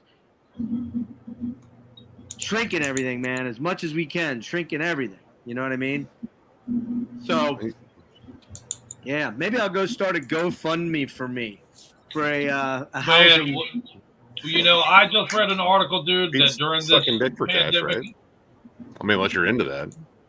So many people right now either have no mortgages or 4 mortgages. That's the dynamic of the American economy right now, where literally you either have so much money you have 4 fucking properties, or you have so little that you have none. That's where we're at right now. And there's a problem with that. There's a big fucking problem with that. You think? The gap. Yeah. Because it means that the people that have money have a lot of fucking money, and the people that don't have money don't have any fucking money. And COVID has seen that become a more concentrated problem, honestly. Sure.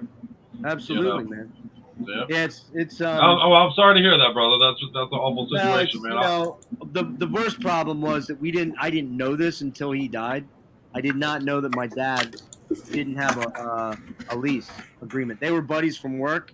They worked back in the 60s and 70s together, and when his wife left him and my dad's wife died, he said, hey, you should come out here and live with me. Oh, you don't need a lease agreement.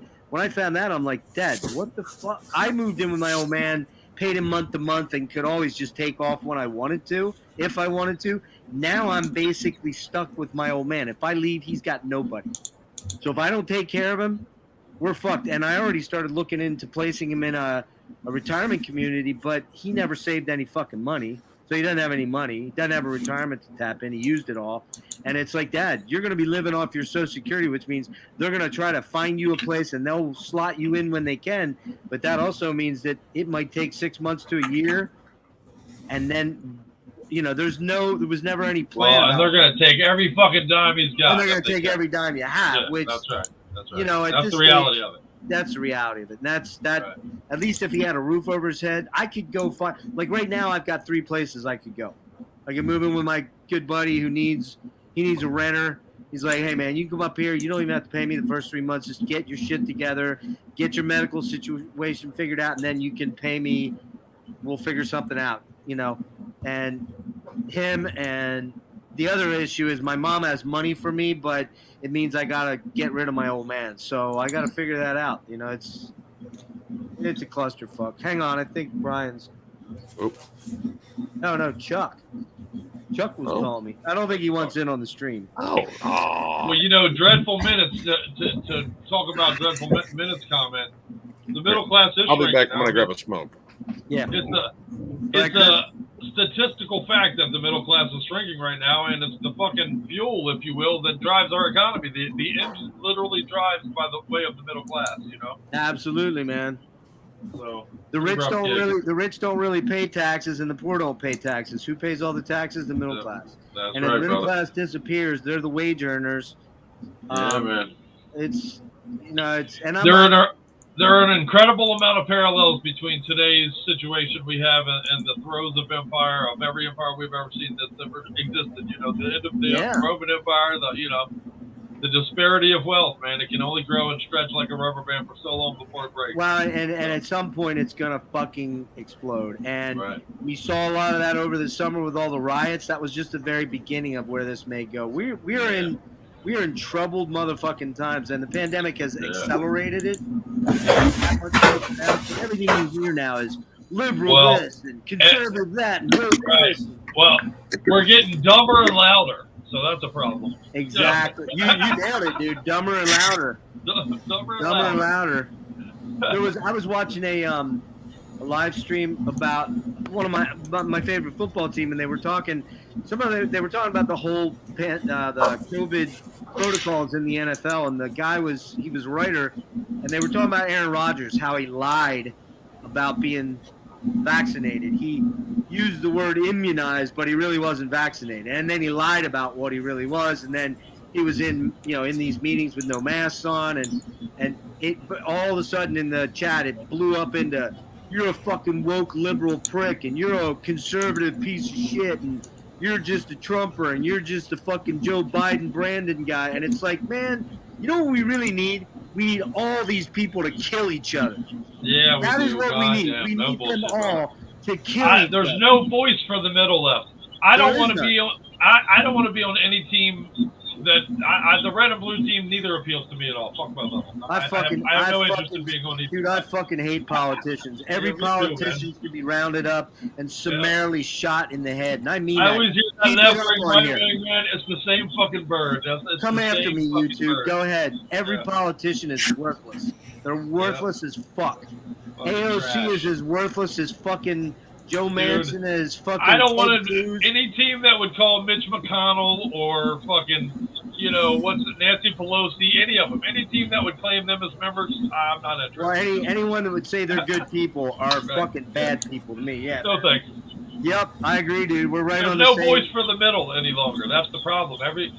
All of the voice goes to the extremes, man. And if you're a centrist, which I believe most of us are at the end of the day, there's no voice for you. Everyone wants it to be black and white, and it's not black and fucking white, man. Red. Well, that's the problem in this country. We talk about all the wrong colors, black and white, or red and blue, or what the only color that matters is fucking green. Do you have it or don't you? That's it. That's the only color that matters. All the other shit is bullshit. In this country, that's right, man. Yeah, but I mean, really, life is nothing but a shadow game, man. But life is a bunch of gray situations that you make the best of. For most of us, that you try to manage. And in the art of war, divide comes before conquer for a reason, my friend, because, that's what's happening right now. We're being divided up. We are.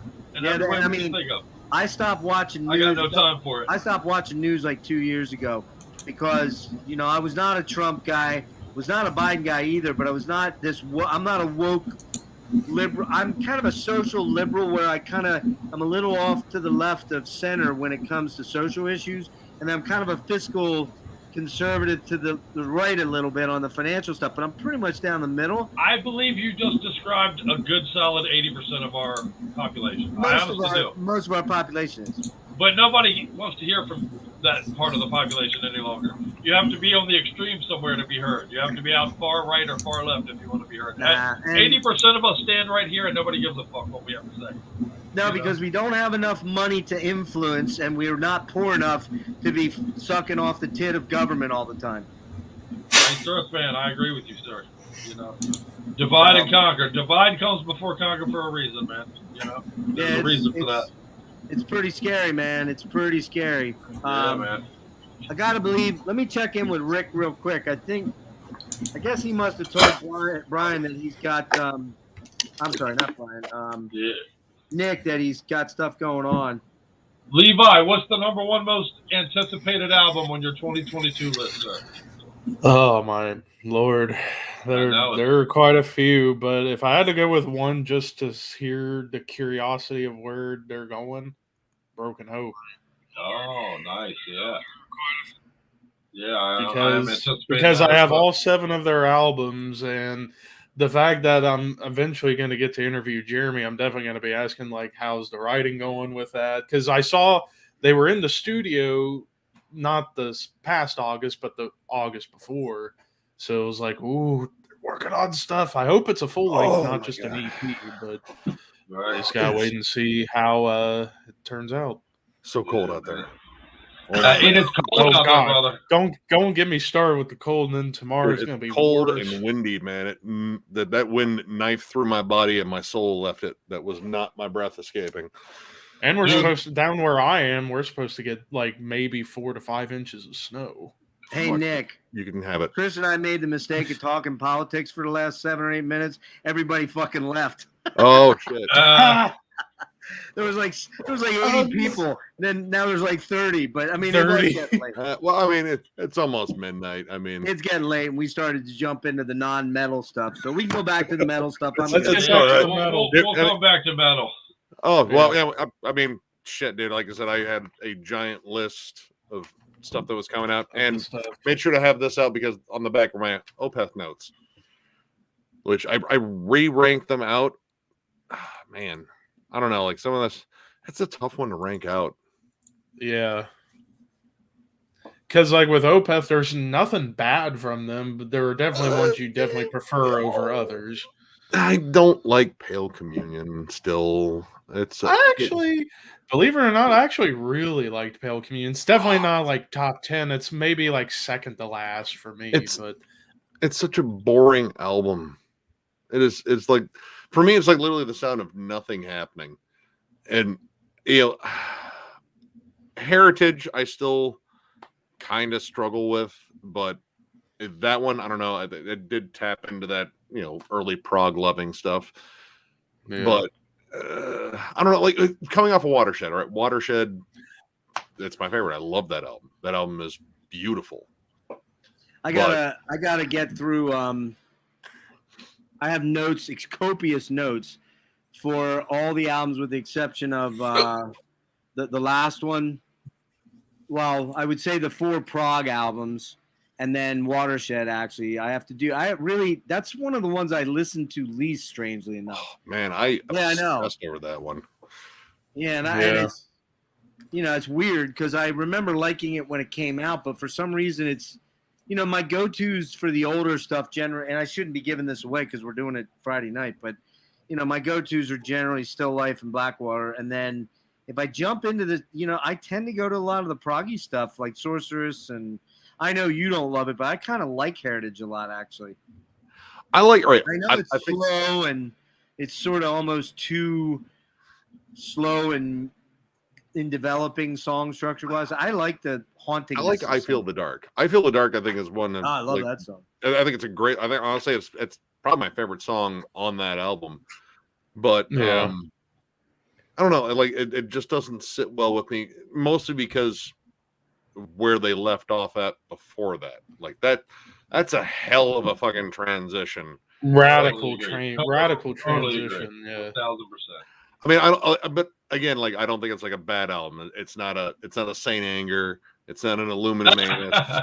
it's not a Same Difference. Which I pretty much told everyone when we were ranking in tunes, like, get ready for a fucking shitty album with Same Difference, because man, that album's a turd. And there were a lot of people that asked me when I did that 10 albums that are terrible albums that aren't Saint Anger, like, why didn't you bring up Same Difference? Like, I'm gonna get to it. It's bad. Yeah. Even the band hated it. Bad. Yeah, it's bad. Yeah.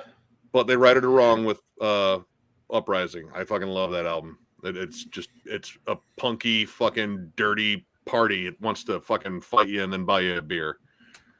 Which one, Nick? Who's that? Entombed Uprising. Oh, okay. Yeah, after watching that ranking, it's like now I need to check out some of like Uprising and Morning Star. Because like prior to watching that ranking, I only listened to the first 3 and then the last 2 AD albums, but I was not a fan at all of Dead Dawn when it came out in 2016. I think Dead Dawn, that recaptured some of the early energy. But I mean, I knew going into this, nothing touches Left Hand Path. That shit's glorious. Or even Clandestine. No, Clandestine was my number 2. Mm-hmm. Uprising was almost my number 2, but being Clandestine's, it's fucking awesome. The only thing wrong with it is no LG. Yeah, I only know the first 3. I kind of never checked anything out after that. I kind of moved on to other things. So they kind of got like a weird experimental phase, like like they pushed the death and roll thing groove too far. Then they kind of came back to it and blended it with their old stuff. Like Uprising is again like kind of like there's a lot of crust punk, a lot of Motorhead, a little bit of doom metal, sludge. It's a wild fucking album. Weird. Yeah, check out the song "Say It with Slugs." That song. I didn't watch your ranking yet. I didn't have a chance. How many albums do you have out? Well, we count the Entombed AD ones, and that was 12 altogether. Yeah. Holy shit! I had no idea that had that many albums out. Wow. Oh yeah, well, we left out like the EPs, like so No Stranger Eons, No Hollow Man. We didn't include the Bad Juju cover EP, but yeah, they stayed working. It was just I don't know they never quite got back to those early 2 albums, but what they did was still really good, especially Morningstar. Morningstar has some fucking flat out whoop ass like thrashy tracks on it. Like those are fucking just beasts. And Entombed AD, like I really like the last album. Actually, I like all 3 of them. I liked Bowels of Earth for real. I liked it a lot. I just it kind of got ranked a little bit lower, but I still loved it. So I was like, yeah, like that song "Torment Remains" on Bowels of Earth. That was such a killer opener. Trashy. I love that cover they did of fucking Hank Williams. They turned it into like a Motorhead D beat fucking stomper. And yeah, I mean, honestly, LG sounded a little Lemmy-ish on that one too. Like it just kind of worked. It was like, yeah, like if you looked at the videos they did to promote Bowels of Earth, like a lot of it was fucking. I think it was the one for Elimination. It's just them drinking and fucking partying and shit, and LG chomping on a fucking cigar. And I think at some point, like someone goes to toast him, and he grabs their drink too. Like, they're both mine. Did you see him? You saw him live? I saw Entombed AD when they were on tour with Amon Amarth in 2016, and LG was one of the smiliest frontmen for a death metal band I've ever seen. Like he was just like having. Did he come out? Did he come out and sing "Guardians of Asgard" with Amon Amarth that night? No, but I mean, well, first. That would have been a highlight for sure. Someone handed him a beer in the audience, like, "Hey, thanks." Guzzled it. Like, here you go. That's yours. He started like coughing, like when he was talking. He was like, "Sorry, I've got like 4 hairs on my head, and I think 2 of them are in my throat." But yeah, like the entire time he was just kind of like smiling, having a good time, talking to the fans, and then closed the show with I think they did Living Dead. Then they did Wolverine Blues, and then, of course, Left Hand Path. And I was fucking so geeked. The best. Dude, killed it. It was such an awesome show. But, that was the only chance. If it wasn't for the fucking pandemic, I was going to see him on Amorphous. They were doing a tour, and Entombed AD was opening. And I was stoked once again to see Entombed AD. But that didn't happen. Then Amorphous has something new coming too, don't they? Yep. Halo coming out in a few weeks. I'm curious about that. Mostly I've been just going back. January release, right? January? I think, yeah. Right. Is it January? Let me check. Yeah, I heard one of Amorphous. I heard the song, The Moon, I think it was called, or something like that. Is that the wrong? I have to say, the one thing I like February 11th. I like Amorphous a lot, but I do think a lot of their albums kind of sound similar the last 4 or 5 of them. Ever since they got works. I don't know much of them all, but they all just kind of have a very similar. I don't want to say it's cookie cutter so much, but there's kind of a similar style. Like, oh, that's Amorphous. Oh, that song kind of, you know what I mean? It's like I like him. dude. Don't get me wrong. Hey, Phil, what's up, buddy? I like him. I like him a lot, you know, but because they kind of did the prog thing with Am Universum and Tuanella, and they got real proggy and Floydy, and I kind of liked them then, although I didn't love the singer then. Yeah, singer was he was a weak link. Yeah. Well, he had a flat vocal register. Yeah, like, that was very flat. Like that song alone. That song alone, I really liked him on. But then the rest of Am Universum was like, man, if this guy could carry a tune, and then God, what was the one? What was the one after that? Oh, the Far From the Sun. Far From the Sun. Yeah, that was just like a lame alternative rock album, and I you know, at that point I was like, dude, they need something. Then they Actually, I really like Skyforger quite a bit. That's my favorite one, actually. There's some really. I don't know what my favorite one would be, because I really like Queen of Time, the last one, but that was good. I also really like those first two, Carillion Isthmus and Tales from the Thousand Lakes. Oh, well, probably go with Tales personally. In a weird way, I kind of think they're almost like a different band there in a lot of ways. Oh yeah, dude, Carillion. It's like they started out. They really started out with the whole pioneering of that Finnish death metal scene. Oh my god, Carillion Isthmus that's my favorite. But that Privilege of Evil, that's one of the best EPs ever too. But see, that's the weird thing about them. Like, if you, how many albums they have out? 19 or fucking? Oh god, let me somewhere in that range. Close to that. 2, 3, 4. Yeah, I would have a hard time ranking a lot of those later albums. 15. When Halo comes out, 15. Yeah, they just kind of all sort of fall into one shade of gray towards the end there. I like them, but I couldn't tell you any one of them separate from the other ones. That's kind of where I have trouble. They do kind of go for a similar feel, like that melodic death metal hard rock vibe. Yeah, the last few, but I'll tell you what, if you play early stuff compared to new stuff, it's like night and day. Shift. Yeah, well, it's kind of like Dark Throne, kind of like Dark Throne. Throne. Is the only original member, right?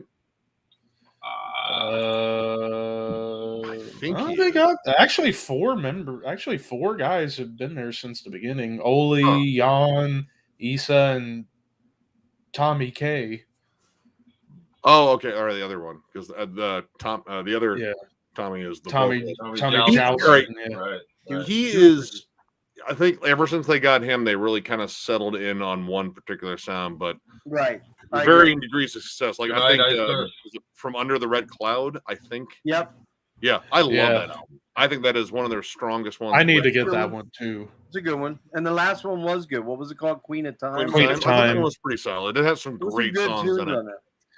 Great vocal lines too, like especially that song "Among Stars" with Anik from The Gathering. Yeah, I think the thing about them that kind of, when I use the word cookie cutter, the thing that I tend to, what I mean by that is that you can almost always pick when the heavy vocal part's going to be and when the clean vocal part's going to be, and how the vocal lines are kind of you can almost sort of go predict, I guess is the word I'm looking for, that you can predict, well, it's going to kind of sound like this. That's not a bad thing. It's just formula. It's formula. Thank you, buddy. That's what I was looking for. That's what I was looking for. You know, I mean, that's a comfort zone. That's what people kind of tend to expect from them. Like, their show's still packed. Actually, I forget which video it is. But my brother-in-law is actually in one of their music videos. Oh, no shit. What? He recorded some footage at the show. We did a meet and greet for them, and they got him signing. Yeah, he's the 8-foot tall fucking guy getting his his fucking poster signed. Cool. Yeah, I tagged him in it. It was like, holy shit, look at you, you're famous. He was on YouTube before I was. So that's all you. That's funny. You're just jealous now. Your jealousy's showing. To go opposite, I gotta talk to Max Cavalier. I win now. Well, there you go. That's even better, honestly. Good point. Well, to go opposite of bands that are formulaic, if you will, or is anybody besides me excited about the new Voivod release, man? Speaking of hell yeah, man. I'm curious about it. I haven't checked out Voivod in a long time. They put out a new song like today. Yeah. Was it today or yesterday? Yeah, it was either today or was it yesterday? I think it was yesterday. I thought it was yesterday. Oh shit! Well, I just jammed it today. No, you know what? You might be right. What's today's date? The fifth? No, sixth. Well, No, now the sixth. fifth. Now it's the sixth. Yeah, you're right. It was yesterday. Yeah, yesterday. Well, we just crossed over. Well, the fifth, but no, man. And it sounds so much like Nothing Face era Voivod. Yeah, which is my favorite era. That sounds enticing. Like weird, like tremolo riff with the weird bends in it. Like, there's new melodies. Fucking Chewie's like his riff construction is so fucking unique. Well, it's talk unique. About a band that's not formulaic, right? It's unique, but it's not. And the reason I say that is because his main influence was Piggy. I mean, Piggy, and you hear Piggy in his playing. Daniel's a better jazz player. He's a crazy good jazz player. He does like Alan Holdsworth stuff like you wouldn't believe. Like he's fucking amazing. And I believe it. But he takes a lot of his rhythm, that sort of jabbing sound of that sort of stabbing chordal stuff, those weird dissonant riffs and stuff. That's all from Piggy, man. I mean, Piggy didn't sound like any guitar player back then. Nobody sounded like that dude. And I feel lucky. No doubt about it. I feel lucky I got to see them before he died. I got to see him on the Nothing Face tour, which actually did as well. Yeah. Yeah, you've heard this before, Nick. I saw them with fucking Faith No More opening and Soundgarden as the center band. Wow. And Voivod. And man, it was like, and I was really into Soundgarden at that time. Still am. Still love Soundgarden. And Chris was fucking amazing, but man, Voivod was so cool, and they were headlining. I'm definitely one of my favorite bands ever. Yeah, that's probably my most looked forward to album. I did get to see him with Piggy once, but that was at Ozfest 2002, and that was with Jason Newsted. He had a good set. Yeah, I'm not a fan of that. I mean, honestly, like. Couture's was better than the self-titled. Yeah. But, I mean, Infinity was... It was okay. It was okay. Look, there's songs that are like, dude, that song Volcano fucking whoops ass. I just wish there was more like it on there. I'll tell you the era that doesn't get a lot of attention is the Eric Forrest era. Dude, with the... Phobos and... Dude, Phobos is so fucking heavy. So good, yeah. So heavy. So good. What's the other one? Shit. Got the ant creatures on it, right? Yeah. I don't like the CGI art, but I can't remember the name of it. I'm old. I can't remember. I'm looking it up. I'm an old stoner. That doesn't help, man. Yeah. Come on, man. Chris, you're supposed to have us there, man. Yeah. What the hell? Where are you? Fuck. Where is Some of the name. Negatron. Negatron, that's it. Yeah, there you go. Negatron. That one's good too. That one's good too. Yeah. But it was weird. Yeah. I like all that shit. I thought the Outer Limits was good too, actually. Yeah. Dude, I love the Outer Limits. Like that's like a sleeper one for me. Yeah.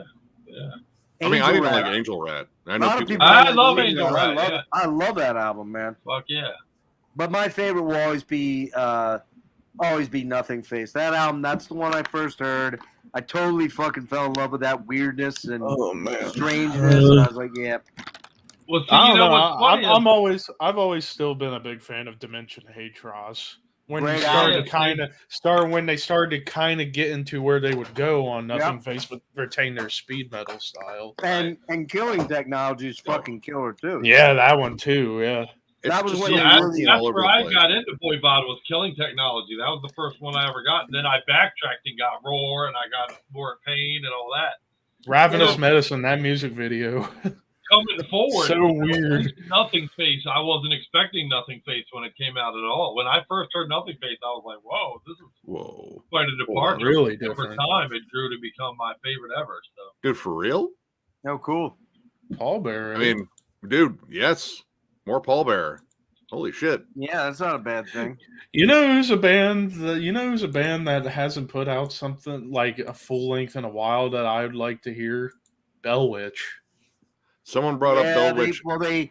They did a duo thing with a guy named Ariel Boundaries or Ariel. What the hell was that called? The acoustic guy. Stygian Bow, I think it's called. Stygian Bow. I didn't pick that up. Oh yeah. Yeah, it's real.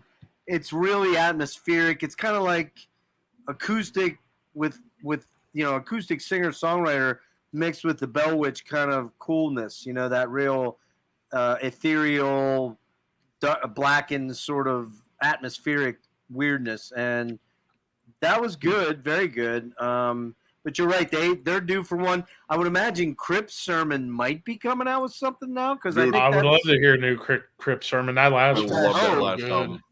Which I hope, yeah. And Nick, I think you said, did you say something about Candlemass? Because I don't know, they got to be doing something. They got to be. Yeah, I it's heard they been were 3 actually working years. on something. Okay. Whether or not it's like a full length or an EP, Yeah. I'm not entirely sure. But dude, ever since the Door to Doom, when I heard that again, Badass album. so good. And dude, fucking, is it Johan, the vocalist? Yeah, Johan. Yeah. Oh yeah. Dude, his vocals have aged so damn well. Like there's that extra grit to them. Like, what didn't they have? Oh shit. What's his name? He was on House of Doom EP. Mads Levin. Mads Yeah. Levin. Yeah, too clean. Didn't like it. Didn't like him. Yeah, I didn't. He okay sounded too live. happy to be there. I saw him live. I saw him live at Death Fest 17 or 18. I forget. No, 18. Which I forget which one it was. And they were good because they had Per from Opeth, the keyboard player. He was playing bass for him. Oh, that's and then the other 3 guys were the normal guys. But Matt's just didn't look right there. He didn't sound that right, and he didn't look right. And he did okay live, but they did that Death Thy Lover EP. I think that was the only thing they actually recorded. I think Leif kind of knew he just wasn't the right sound. You know what I mean? I think he was on the. I don't think they did a full length with him. No, they didn't do a also full length, did but he did I think he was on the House of Doom EP House of too. Doom. Yeah, he did the House of Doom too. Yeah, yep. Yeah, I have that one, and I mean the songs are well constructed. It's just his vocal style. Like I felt like he was trying to go for the whole Messiah sound, but he doesn't have like He doesn't have it. Yeah, like Messiah could sing, but he sounded tortured and anguished. There was something dramatic about it. I mean, I'll tell you truthfully, the guy I liked the most was the guy I loved fucking Lowe, Robert Lowe from Solitude Eternus. I love his voice, but the problem was he couldn't get it live. He was getting too loaded, and you watch some of the videos, he doesn't know where the lyrics go, and it's like it's weird. He just wasn't very good live, and that's why they kind of had to move on from him. But man, to me, I really like Johan. I love that guy's voice, and and I love Messiah too. But Messiah was almost over the top. Now when I listen back to it, I mean, yeah, but there was something fun about it. Like I don't know, it felt theatrical. I mean, yeah, and it is supposed to be epic Doom. Like we're not regular Doom. Come on, we're fancy Doom. It's very hard for me. More thespian like. Yeah, I mean, he was wearing the robes and everything. Yeah, it's very hard for me to pick between Nightfall and Epicus as far as my favorite. Those two just rule. Oh, Tales of Creation is in that mix for me too. It's a good one too. Ancient Dreams. Good one. Ancient Dreams is kind of in there. But I don't know, like something about Tales of Creation. Oh, dude, like I mean, it's the Dark Reflections riff. I even like the stuff with Flodquist on it. What's the name of it? The 13th. From the 13th Sun. And that's a really cool album, man. The tunes on it are really trippy and almost kind of psychedelic. It's almost more like a psychedelic. It's almost like Sabbath Bloody Sabbath was for Sabbath, Or it kind of reminds me like Trouble, like self-titled, like Manic Frustration, like that era. It's good. I don't know, like with Candlemass, I got used to like it had to have that feeling, that bleak feeling. Oh, dude, hold on one second. That doomy over the heavy blanket. Later, Baseman. Always good hanging out, man. Baseman. Have a good one, brother. Hey, Stone Gizzard put something down there. Can you see that about Neurosis? Oh, hold on here. Yeah, hey, Stone, just to let you know, I don't know what Nick's plan is as far as doing a ranking, but I guarantee you there will be a Neurosis deep dive coming up in on the Metal Madness show, which if Nick wants to be part of that, he's welcome to be part of it, but that's one that I am definitely going to be doing. So, I mean, I probably gushed enough about Times of Grace. People probably would figure out, like, yeah, Times of Grace is probably going to be his number one. It's like, it could be. I would think. Maybe. You know, Souls at Zero is way up there for me, too. Given to the Rising's killer. Given to the Rising is fucking Through amazing. Silver and Blood.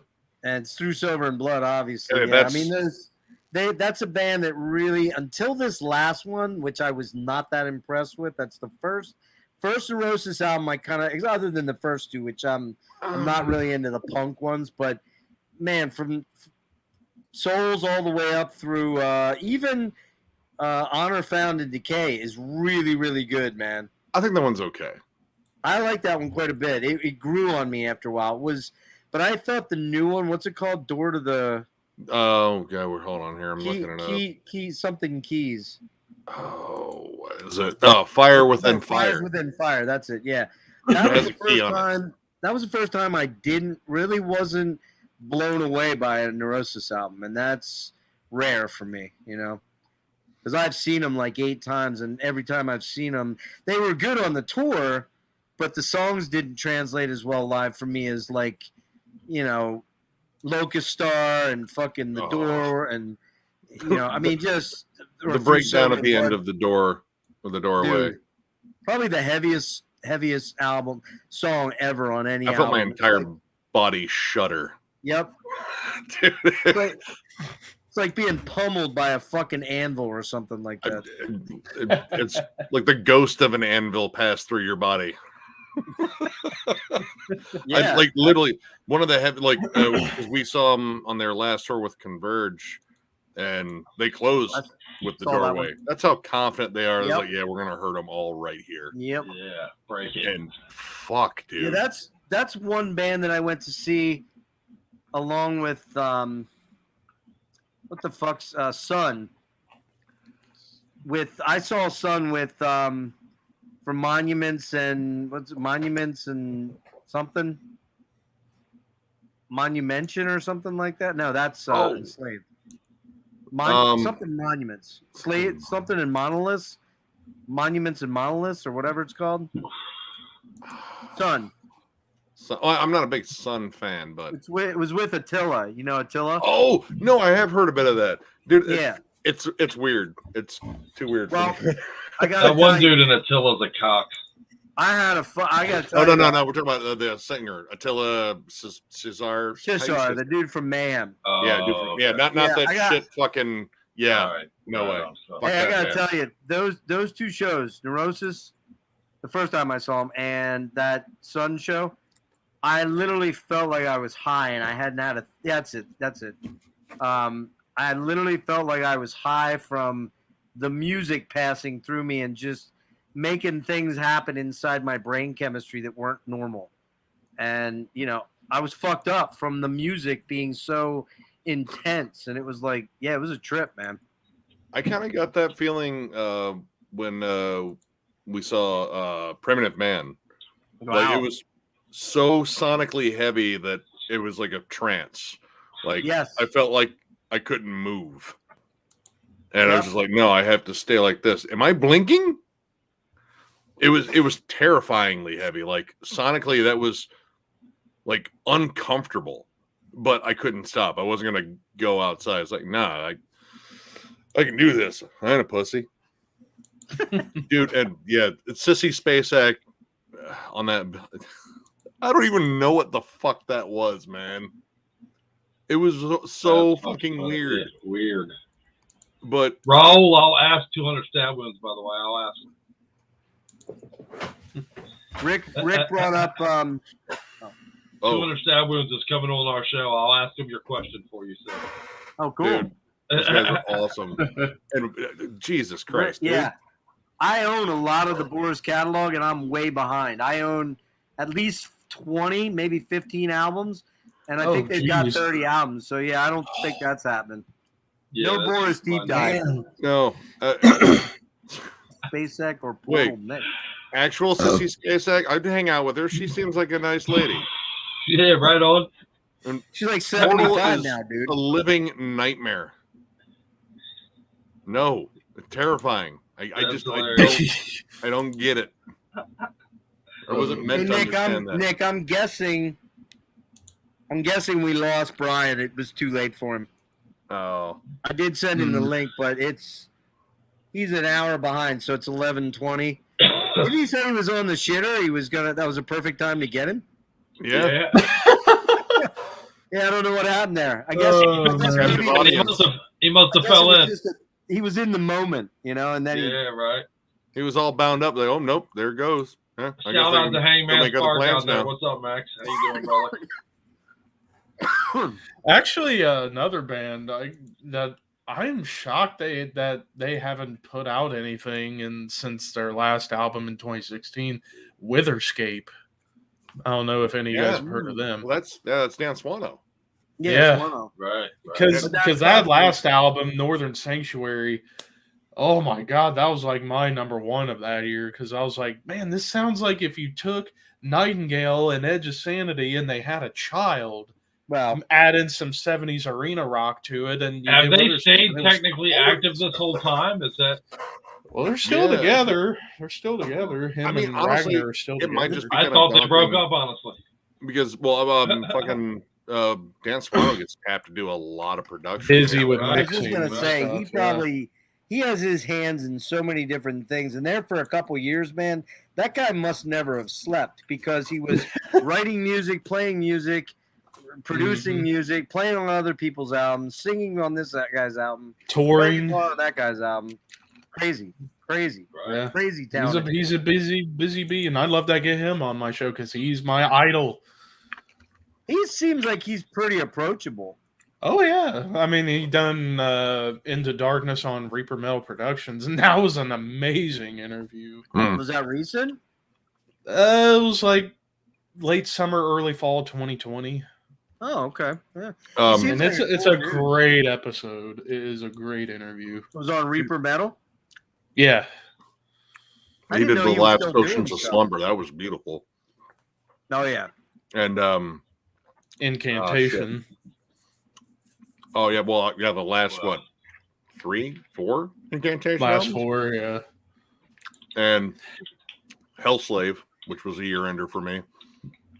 And he's also appearing on the new Star One album, which I can't believe it's been 12 years since that project was active. The Arjun Lucasen thing.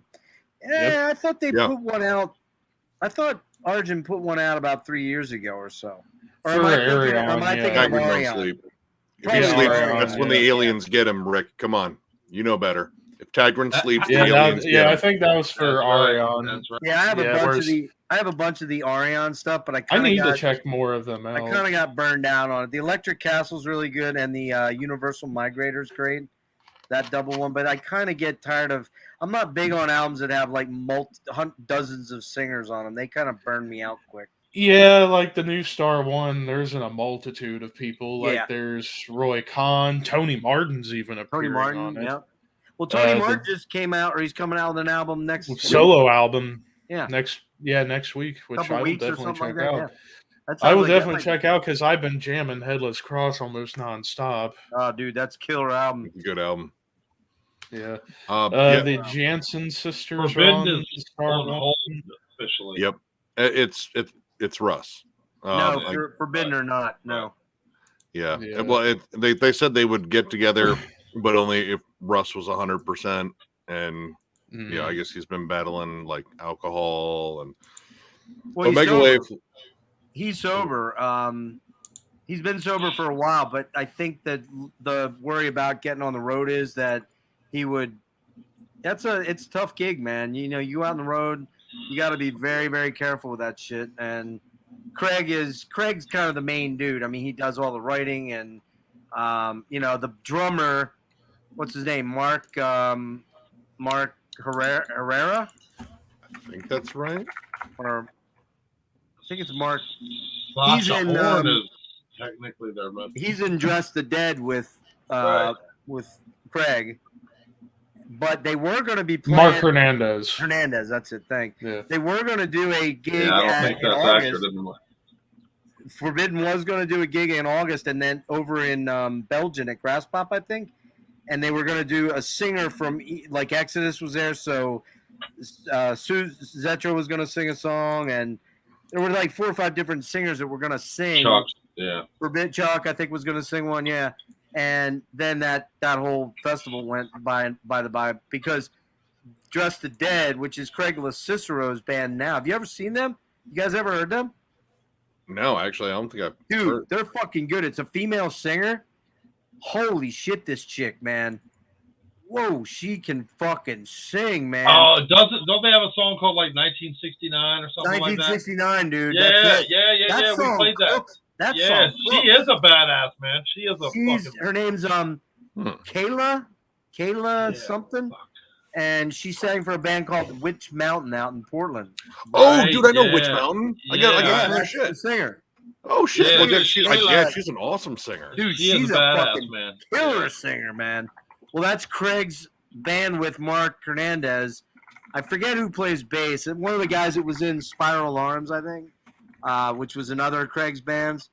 And then Craig's actually playing now with Chris Contos from Machine Head in a band called The Boneless Ones. It's like a skate thrash band or something like that. I don't know who they are. I never heard them. I'm just looking them up now. Yeah, you got Yeah, crossover. Nick, check that fucking check out the Dress the Dead, dude.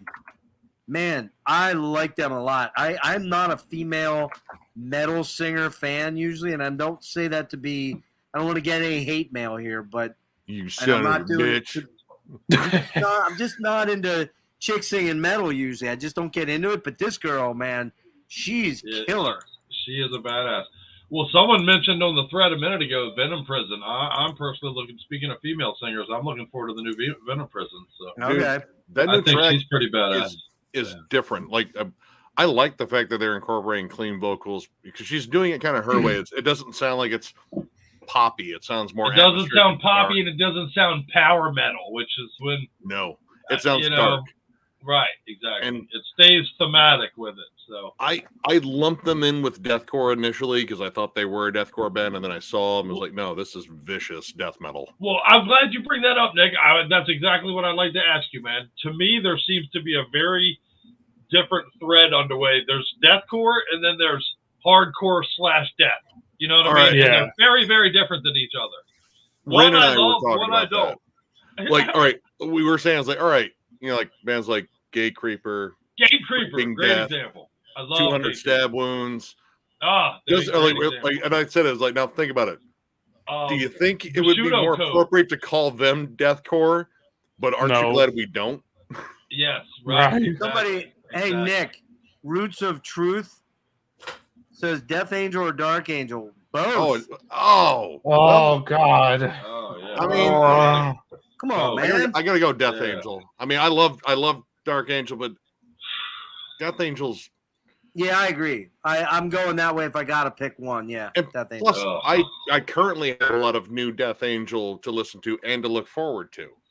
And dude, I think Mark is quietly becoming one of my favorite singers in thrash metal. Well, and he's an ambassador for metal, which I love. So. Dude, he's incredible. And I'll tell you another thing, Mark Cavastani, or not, Rob Cavastani. Yeah. Rob Cavastani, probably the most underrated guitarist in thrash, in my opinion. Dude, That he's guy's killer. a fucking monster player. Monster player. But yeah, you know what I would say about Death Angel? They might be the most consistent thrash band out there.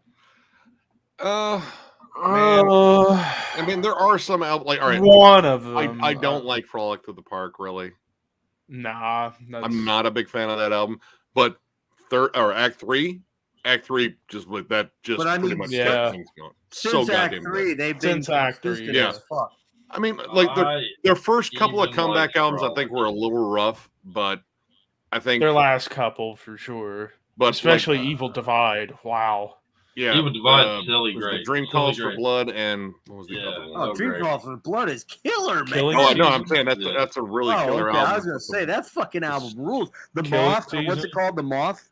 Oh God, no! Oh, the Evil Divide. Fuck, that album. The Evil is Divide one of is- my favorites. Oh my yeah, god! me too. Yeah, That was Yeah, my- I wasn't as number big two of the on that last one, release but it was list still that really year. good. What was the one before it? There it is. A Relentless Retribution. I really like that one too.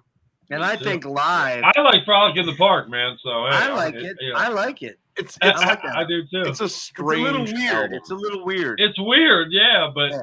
you know But they were following so Ultraviolence, young though? and finding their roots and Yeah, finding, well, you know. following the ultraviolence is a hard thing to It's do. hard. Yeah. Dude, I that, mean, that come album on, man. is Evil brilliant. Priest Oh and my- the ultraviolence. Oh, What man. what band puts out a 10-minute fucking thrash instrumental? Death Angel does, you know. they were what 16 and just like fuck it, man. We were all pumped full of fucking Well, testosterone. Gus, Let's Yeah, just and the go. closest Gus was 14. ones. Gus was 14. Yeah, Wow. and the Right. closest ones prior to that came close were Metallica and Sepultura, Yeah. because they Crazy, did like man. 7-8 minutes, and then Death Angel's like, no, we're going 10 minutes. We're gonna Yeah, go we're balls going out. 10 minutes. Oh, that's true. I'm- Call of Cthulhu. I But forgot. oh man, though, yeah, and Orion as well, but and Yeah. also Inquisition Symphony. Oh, I love that. That's one of my I love favorite that song. instrumentals. Yeah. But man, I don't know who the fuck I would pick between Death Angel and Dark Angel. Oh. Yeah, that's a rough Hard one. Hard one. Because Darkness Descends, that's one of my all-time favorite thrash albums. Oh, dude, Time Does Not Heal. Mm-hmm. Leave Scars, even though it's real Dreadful raw. Path. Yeah. So many insane Anesthesia. riffs on those albums. I'm not crazy about the 246 riffs they call. singers. Yeah, I'm on not the crazy sticker. about the singers for Dark Angel, and that's probably why I would go Death Angel Ron, more than yeah. anything. Don Dottie is Don Dottie was the frontman for me when it came right, to but I Dark mean, Angel. I think the vocalists for Dark Angel were the weak link as opposed to Death Angel is Angel, probably yeah. their strength is their vocalist. You know, I mean, it's Yeah. So- I mean, overall, I would probably go Death Angel, but if I had to choose my favorite album between the two, it'd still be Darkness that's Descends. cool. That makes sense. But Ultraviolet Yeah. would be kind of neck and neck up there. Can't too. argue that, man. That's It's hard. what I It's like hard. is Eli. How old are you, man? You're 25, 27. 27. All right.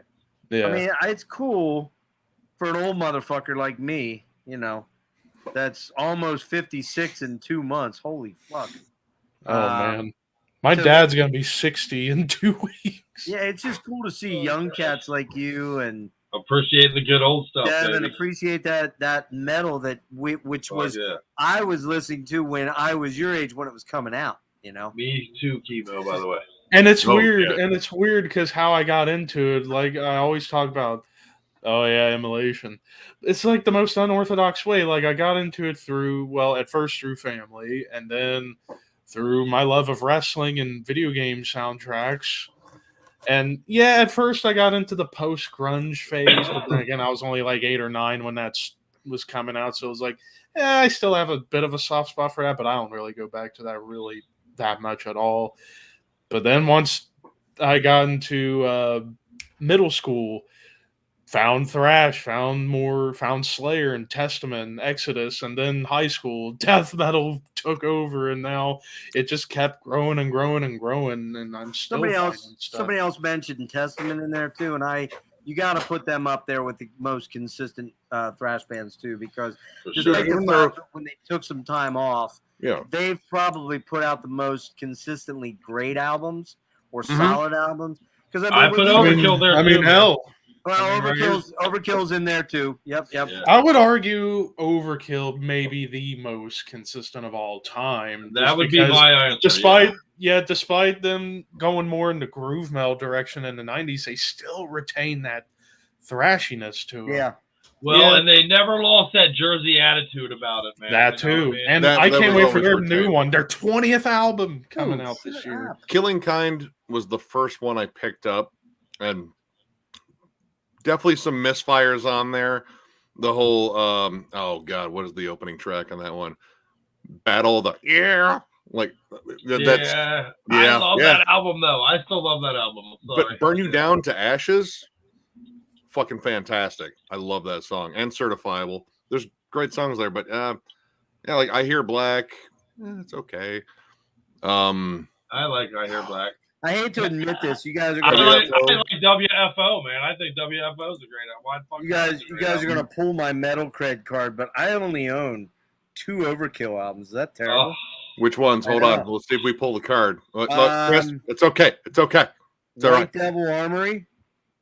That's a really good one. That's a good one, but Horoscope. Oh, no, that's a great one. Yeah. So Years of Decay isn't one of them, Jeff? I don't think I do own that, man. Oh, and yeah. I'll tell you why. Let me tell you why. Hurts. Let me just say why, and this is gonna hurt your soul, Chris. It hurts already. I love Bobby, but I can only take him for so long. I get it. I get it. It's just something about his voice starts to wear on me fairly quickly. I don't know what it is. He and Zetro. I know. I love Zetro too. We should talk about the Zetro Dukes thing in a minute. Yep. I gotta tell you. Wait, Dukes, well, you didn't see the I love Entombed Dukes ranking, better than Zetro, man. Although maybe the better material is the Zetro stuff, but I like Duke's vocals over I'm there too. Zetro, Yeah. and I love Zetro the guy. I don't agree. I'm Okay. Zetro. I'm Team Zetro Day, baby. All right, and I love Dukes. Don't get me wrong. I love Dukes. I've seen Dukes live. I think he puts on a hell of a show live. He's a phenomenal front man. But I love Zetro, man. Zetro, maybe something about when I got into Exodus, and there's something nostalgic about Zetro, Probably. I don't know, man. He just reminds me of a really pissed off Bon Scott. Bon Scott. Yeah. Bon Scott's his idol. That's Max got my back. But here's the thing. This is going to be sacrilegious. I don't own one single AC/DC album, and I probably never will. Because I never all 5 really of their songs on the radio. Well, all I need to hear is like 5 songs, and it's the same 5 songs over and over and over. And granted, I like Bon over Brian, but I just never fell in love with AC/DC. I never did. Well, you remember what Angus Scott said when he was accused by a reporter of making the same 20 albums over and over again, right? No. Angus Scott said, "You're absolutely wrong, sir. I've made 30 of the same album over and over again."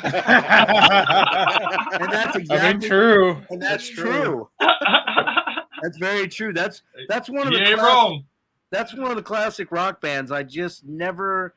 I get their importance, and I get what their importance is to rock and heavy metal and hard rock and classic rock. I just never got into it, man. Well, that's a tough one. Truth, why you do that to me? You want to hear something fucked up? You want to hear something fucked up?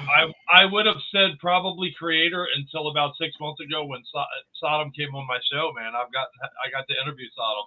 So nice. Now they're that elevated them for me. They're your homeboys. They're your homeboys. Yeah, right. They both had periods I didn't like, but honestly, that industrial stuff. Zetro does have an AC/DC cover band. I don't know if it's still. I would say Creator for me, and I don't know him that well. I should. I'd probably go Sodom just in terms of consistency. Like they had the something between us. One of the pregnant chick and the fat guy on the cover. Oh yeah. Oh God, what was that called? I forget. Till Death Do Us Unite. Yeah. That's about their only big bad one. They have some other ones that are kind of stinkers too. But overall, I think they're a little bit more consistent. Creator has some misses for damn sure too. Oh yeah. But I mean, like Miller. I like Miller's voice better. I just feel like Sodom's put out a lot of kind of. I don't know, man. You know what? I shouldn't speak on this because I got to be honest. Those are 2 other bands I don't own a lot of shit by. I never dug down deep into them. I don't know why. I just didn't. Hard, very hard. That is a tough one. Those are in terms of sonic trash. I swear, Roots of Truth, you're gonna make me die tonight with these choices. Because I'm the big thrash fan, for fuck's sake. But Tapping the Vein. Agent Orange, Persecution Mania, dude, M16 would be up there. War and Pieces. I mean, they have a lot of killer albums. But so many Extreme Aggressions was next Pleasure level to Kill. Creator for me. Pleasure to Kill. Oh my God! All right, this one probably gets me some flack. I'm not as big of a Pleasure to Kill fan. Like, I think actually I like Terrible Certainty more. Coma of the Souls might be, on that same level too. I loved the first album. Endless Pain. Amazing. I love that album. And then hell, their run since Violent Revolution, they're just keeping the ball rolling now. Yeah, Gods of Violence. I love really Gods of Violence. That was my favorite of 2017. Next to Nightmare Logic. But, oh my god. I mean, I own every Sodom album there is because I got really heavily into them a couple years ago. And like, I always heard some of their stuff prior, but never dove deep into them until I watched their 2-part 7-hour documentary, and it blew me away. And then I just went out and bought them all. But I mean, like, the way I kind of look at it is like in the 80s, they were both kind of on par with each other. 90s, hands down, Sodom blew Creator out of the water. 2000s, kind of Creator, and then the recent decade, Creator's kind of been better. But I would agree with Nick, go with Sodom just because they've been more consistent. And for me, Sodom doesn't have a bad album. There's just ones that are just less than stellar. Like Till Death Do Us Unite, I definitely agree that's the weak one for sure, but it's not. It's the worst album art ever. And the album art was pretty hokey and. You pudgy guy, put your belly up against pregnant chick. I don't think she's into it. No, fine. It's okay, but contrary to popular belief, Van Halen. I mean, it's gotta be Van. I love. Yeah, Heart, it's gotta be. I do love Heart, but I love Heart, but Van Halen. David Lee Roth, greatest frontman ever. Can I have Van Halen with Ann Wilson singing? Well, that would be David Lee Roth is the greatest frontman of all time, ever. Yeah, but he isn't like the best singer. Like Ann Wilson's a way better. No, you're right. You're right. Yeah, well, Roth. I thought Roth back in his day, he was phenomenal. Like he's good. I saw David Lee Roth live a bunch of times. Van Halen and Fair Warning are essential listening. Yes, David Lee Roth was the quintessential frontman of the 70s and early 80s. Sure. Yeah, that dude was he couldn't sing worth a shit, but it didn't really matter because that band came on. I don't know if you guys know this story, but they opened up for Sabbath for and the Ramones opened up. Yeah, they opened up for like 10 shows, and Tony Iommi and Ozzy are like, man, we gotta we can't have these guys open for us, man. They were fucking wasting them on the stage, and I mean, David Lee was a powerhouse. There's talk like he might have cancer right now, guys. Streets Unchained. Really? Yeah. I didn't know that. Yeah, he just canceled all those. He canceled all those Vegas shows. He claims it's COVID, but I'm hearing through some people I know that he might have an illness that they don't want him to have to come out publicly about yet. So there's concerns. Let's put it that way. But I mean, those first 4 Van Halen albums and what's it called? Oh, come on, the one with Mean Streets on it. I'm blanking. Oh, Fair Warning. Oh yeah, Fair Warning. Yeah, I love that. That album is so fucking badass. It's so good. Yeah. Even 1984, the song has a lot of great moments. Yeah. The songs on 1984 that weren't big hits, like I'll Wait and Jump. Man, there's stuff like House of Pain on there, and what's the one? Top Jimmy, and I mean, some of those songs are fucking killer, man. I love Future though. Yeah. And let's be honest, man. I do too. I love I'll Wait too. I love those songs. I mean, that was I was a senior in high school that year, man. That was the shit I listened to when we were out drinking and driving, like when we weren't supposed to be, like dumbasses. But going back to the pretty unfair there. I mean, Alice in Chains. I love that stuff, but Alice in Chains. Alice in Chains all day long for me. Yeah, and that's like top tier bands for me right there. That's a little. Alice in Chains is the only band out of that entire. I get Revocation out of those two. Alice in Chains is awesome. I don't really know Ex Mortis, so sorry. Oh, I haven't actually. They're kind of Ex Mortis plays a lot of neoclassical, like melodic death metal / thrash. Okay. So they're a kind lot of of fun like, live. Revocation. so kind of like if you took, so I guess Ex Mortis would be kind of like if you took Ingve into Mellow Death and Thrash. Oh Yeah. my goodness, that's a bizarre. That that's is a bizarre weird combo, there. but it sounds like they're- if it works, then it works. Lead guitarist and frontman, a lot of fun. They actually did I think the last EP I picked up on, they covered the theme to Psycho and Beetlejuice and had a fuck ton of fun doing it. That sounds cool. But I'm still torn about. I am a big Acid Bath guy, picks because I love Acid Bath. Dude, when the Kite Acid Train Bath, popped, is that was the so one fucking from good. New Orleans? So good. That's Yeah. the band from New Orleans.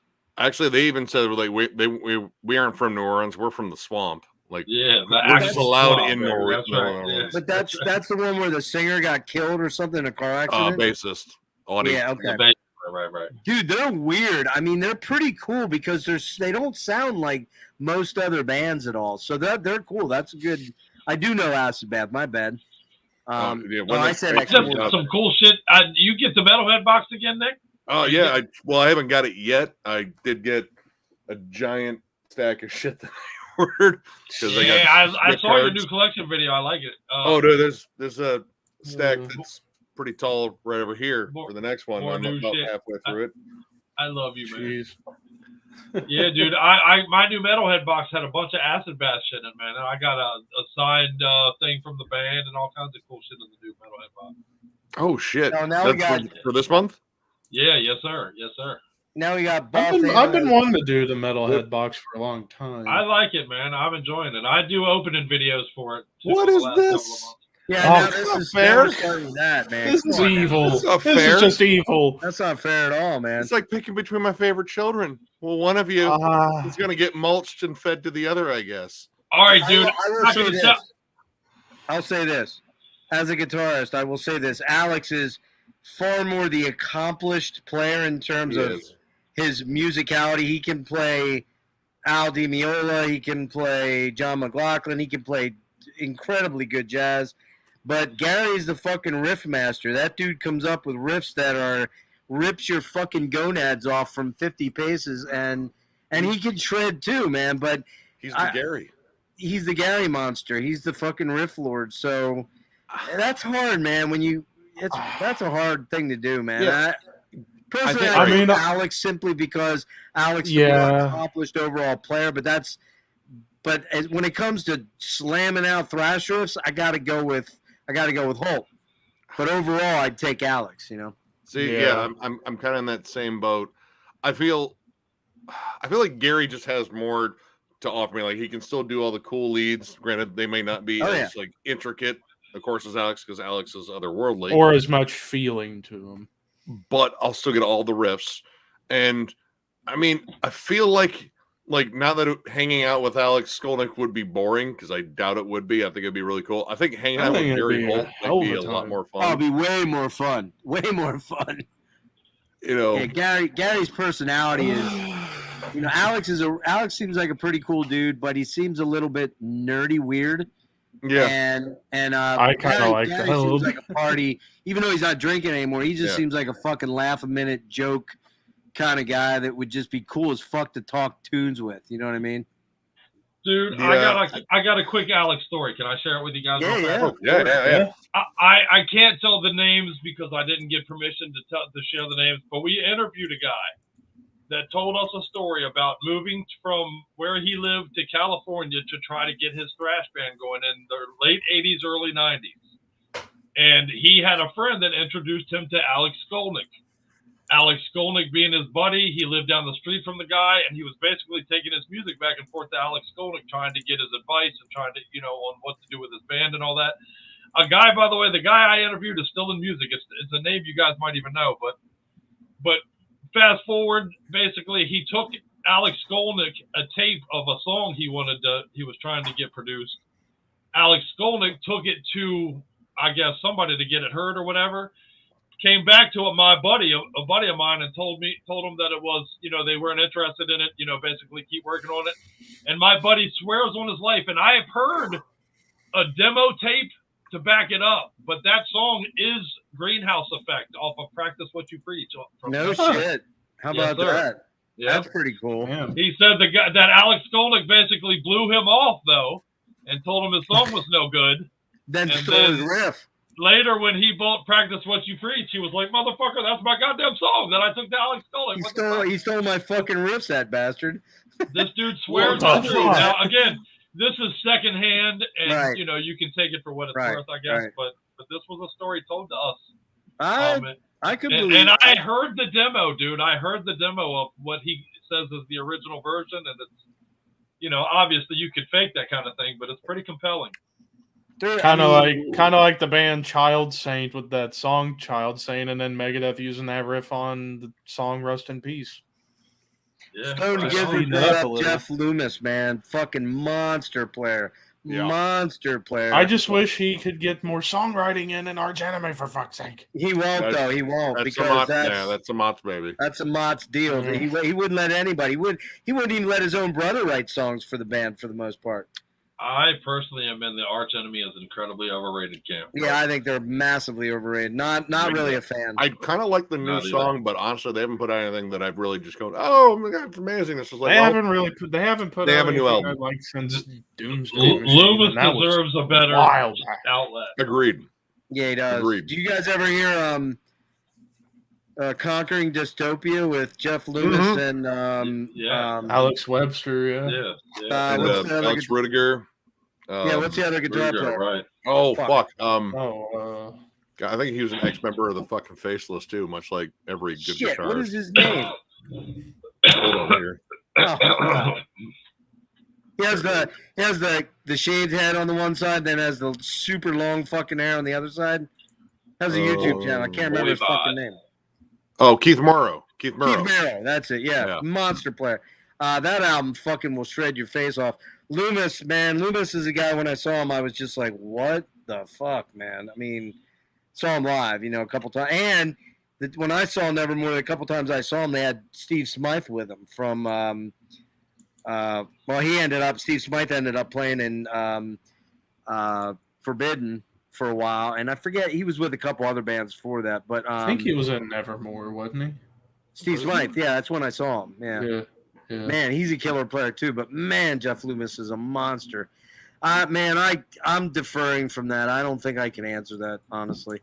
Here's my thing. I don't own a The lot of Entombed or Dismember. Dismember one, or the Dismember. This one here. Dismember's I more don't own a lot of Dismember, consistent. and I only know the Yeah. first three Entombed. So, But I mean, Entombed. I don't know. Like honestly, all right. If I didn't listen to Entombed, I would never have got to Dismember. Right. So That's a I good have to go with yeah, Entombed. that's yeah. a good point. I think I got to go Entombed. I'm going with I'm probably going with Entombed. I'm going And I Nile mean- over Gojira too. Yeah. Wait, what's I'm that? s- Wait, where's that one? Someone's got Nile, Cole Sanders, or Gojira on there. I go Nile. I'm Words of betting I'm gonna truth be again. I mean, Yeah, I have to go Nile. Nile. It's Nile. I'm going Gojira I'm there. Sorry. Slayer. Slayer Decapitate, that's not even fair. Come on. Dude, I mean, I have to go Slayer, but I kind of I- do. those first I'd two take Slayer Decapitated over albums almost are anybody, amazing. so. I think Roots of Truth is sitting around drinking or smoking. He's going, man, how can I make Dude, this? Loomis- How can I Yeah. torture these That's- fucks? If Loomis was in Nile, that would be silly, by the way. Yes, I love it. Stone Gizzard, that's a brilliant idea. I love it. I'm Voivod all day on this. Voivod all day. Yeah, Voivod. But that said, Mekong Delta has some pretty good technical, flashy Agreed. stuff, but they're not in the same. They're not in the same league as Voivod. Yeah, no. No. For me, anyways. The new I'm guitarist still- in I am every word Nile you is said, really yeah. good though. The one that isn't Carl Sanders. He's Yeah. also the co-front man. I do miss Dallas though. Dallas Yeah, I has a miss Dallas. I like cool, Dallas. distinct voice and solid Yeah. guitar work. Yep, I liked his voice. Same And I liked difference his as a playing, Oh, too. dude, I got to interview Grave. One of my favorite fucking interviews we ever did. I got to interview Grave. That's a legend band for me, man. They're fucking And I brilliant. think with They need a with new the album. last, yeah, they do. I think with the last Nile album, the first one with Brian, I think as great as that was, I feel like that's a transition album. I feel like the next one they do is going to be even better because I think Brian will get to write more. Yeah, And- I'm excited about it. I mean, Yeah. honestly, it's always going to be Carl's, but I would be. Oh, that's Jesus Christ. Well, hold on here. There's some mean ones. Yeah, there's some tough ones on that right My now. balls are sweating for this. I'm sorry. I love Scott Travis. I think he's a killer drummer, but no one stands a chance against Gene Hoglan. Yeah. That's a tough one, but yeah, Gene. The next one's Gene. tough too. Yeah, I'm going Enforced, but not I gotta easily. go Enforced. I love High Command. Those guys are good. I haven't checked out High Command actually. Oh, I love High Command. I saw them with Enforced. I just got a T-shirt and a metalhead box from them, as a matter of fact. This is bullshit, by the way. This is brutal. This is so brutal. All right, and I'm a drummer. Different kinds of drummers, technically. Yeah, completely. Yeah. But I mean, I'd have to go Lombardo because if you didn't have Lombardo, you wouldn't have had Sandoval. You're a mean man, Dan. You're a mean man, Dan. That's Dan, I think we're gonna have to ask Adolf Hitler in that video. That video meme. He defeats what? Yeah. I mean, I gotta go. That's Dave. I'm going Dave. Dave. Yeah. Just on the principle, you wouldn't have had a Pete Sandoval without a Dave Lombardo. Can I just say yes? Not only that, good point. Not only that, but Dave can do pretty much all of it. He can. He can play in Bungle. He can play in the Misfits. He can play in Slayer. He can do it. Do it all. Mm-hmm. I'm a Herrera guy, so I love Herrera, but he's kind of a one-trick pony versus Sandoval can do everything. Where did Herrera was in the early Fear Factory? Where did he go? Does he do anything? I think he did video game music after that, and spent a lot of time. He was also in Brujeria for a while too. Well, I think him and Old Wolbers and somebody else sued. I guess probably Dino, right? Burton and Dino. Technically, I think it was Burton, but they all had to. They were all busy suing each other like the last 2.5 years. Yeah. Was messy. Yeah, that's why Burton walked away. That sucks. Yeah, that is messy. Very messy. But I have to go. I'm going Sandoval for that one. Yeah. Hold on. The guy blast beats over classical music for fuck's sake. This is interesting. This is the best first four. Dude, I'm not going to be. I'm going Obituary, but I'm not going to win this one. But I'm going Morbid Angel. I mean, Obituary. I get it. The first three. I get all fucking love. World Demise is really good, but it does fall. Dude, Slowly We Rot is integral to my soul. Yeah, Cause of Death. I mean, I gotta go Morbid Angel, but because I'm one of those weird people that actually likes Domination. See, all right, I like individual songs on Domination. Like one of my favorite songs is "Dawn of the Angry." "Dawn of the Angry" is such a Hate Eternal or Hate Hate Work. Hate Work. Sorry, Hate Work. Right. Yeah. I like that tune, man. I don't know why. I just really like it. And I actually, and surprisingly, I like Caesar's Palace. I hate Caesar's Palace. That song. I know you would say that. Dude. Is that the video game song? Is that the weird video game song? Yeah. That starts off. Yeah. But and then Deicide, like the first two, fucking love. Oh, not the biggest fan. Once Upon the Cross is fucking awesome. I'm not the biggest fan of Once Upon the Cross. I hate to admit it, I'm not. It's good, but it falls. Oh, I love early Deicide. Deicide. The first two. And Serpents of the Light is still pretty good. I like. I'm not knocking on. I don't know. Deicide anyone for saying me, Morbid Angel or Deicide, but man. Yeah, Deicide for me, I can't get into a lot of their stuff. Like the first two and Stench of Redemption, absolutely love. Everything else just feels. Yeah, I went Morbid to me. Yeah, I'm going Morbid as well. Wow, that's a tough fucking question. Jesus, Obituary, baby. Yeah, Chris, are you burning a bowl? I am, sir. That's what I thought. No. Are you doing a little pen? Are you doing like a vape pen? What are you talking about? I got a vape pen, yeah. That's what I thought. All right. No judgment. Dude, I used to do in Vegas. I just bought a honey badger, man. What the fuck? What is that? Look at this cool ass thing, dude. It's got the little tip there. You put it right in your dab wax, dude. It's got the fucking little bubbler up on top. Okay. It's pretty fucking cool, dude. What the hell? I bought it in Vegas. When were you out in Vegas? We went to Vegas in early December. Oh wow. Yeah, I've never been. Fucking. I was gonna say, what was your impression of it? I had a blast, dude. The entire city smells like weed. Nice. Hooker Hey, spit. Oh my god. Two tips if you go to Vegas, though, if you're a weed head. Don't buy weed on the strip because it's all CBD on the strip. We almost made that mistake. And don't take a picture with nobody. Because if you take a picture with anybody, they want $100 fucking to do it with you on your phone. On your phone. What do you mean? Take a picture with anybody? What do you mean? Everywhere you go, there's people in like dressed like Transformers, or there's people. There's girls dressed real skimpy with like their breasts hanging out, except for little things. And everywhere you go, they're like, "You want to take a picture? You want to take a picture? You want?" And if you do that, man, they Yeah, want $100 if you pay me. Fuck that. Fuck that. Max knows. Hangman's Park. Max knows me. You know I don't go anywhere without this, baby. Yeah, no. See, look, when I went to Hollywood, they had like people dressed up as like, you know, cosplayers and shit, but that was like $30 to get a picture. I don't mind that. Plus, you know, they were super cool. I was like, hey, I asked them, I was like, can I get a picture with you? I was like, yeah, man, go ahead. Oh, I got took, dude. These two showgirls came up to me and Scully and said, do you guys want to take pictures with us? I said, sure. I knew it wasn't free, but I'm figuring I'll give them $20 each. You know what I mean? And I'm even so stupid. I'm like, I'm an amazing guy. I'm going to give them $20 each for this picture. I'm fucking, you know, that over tipping. So, dude, we taking pictures with these girls on my phone again.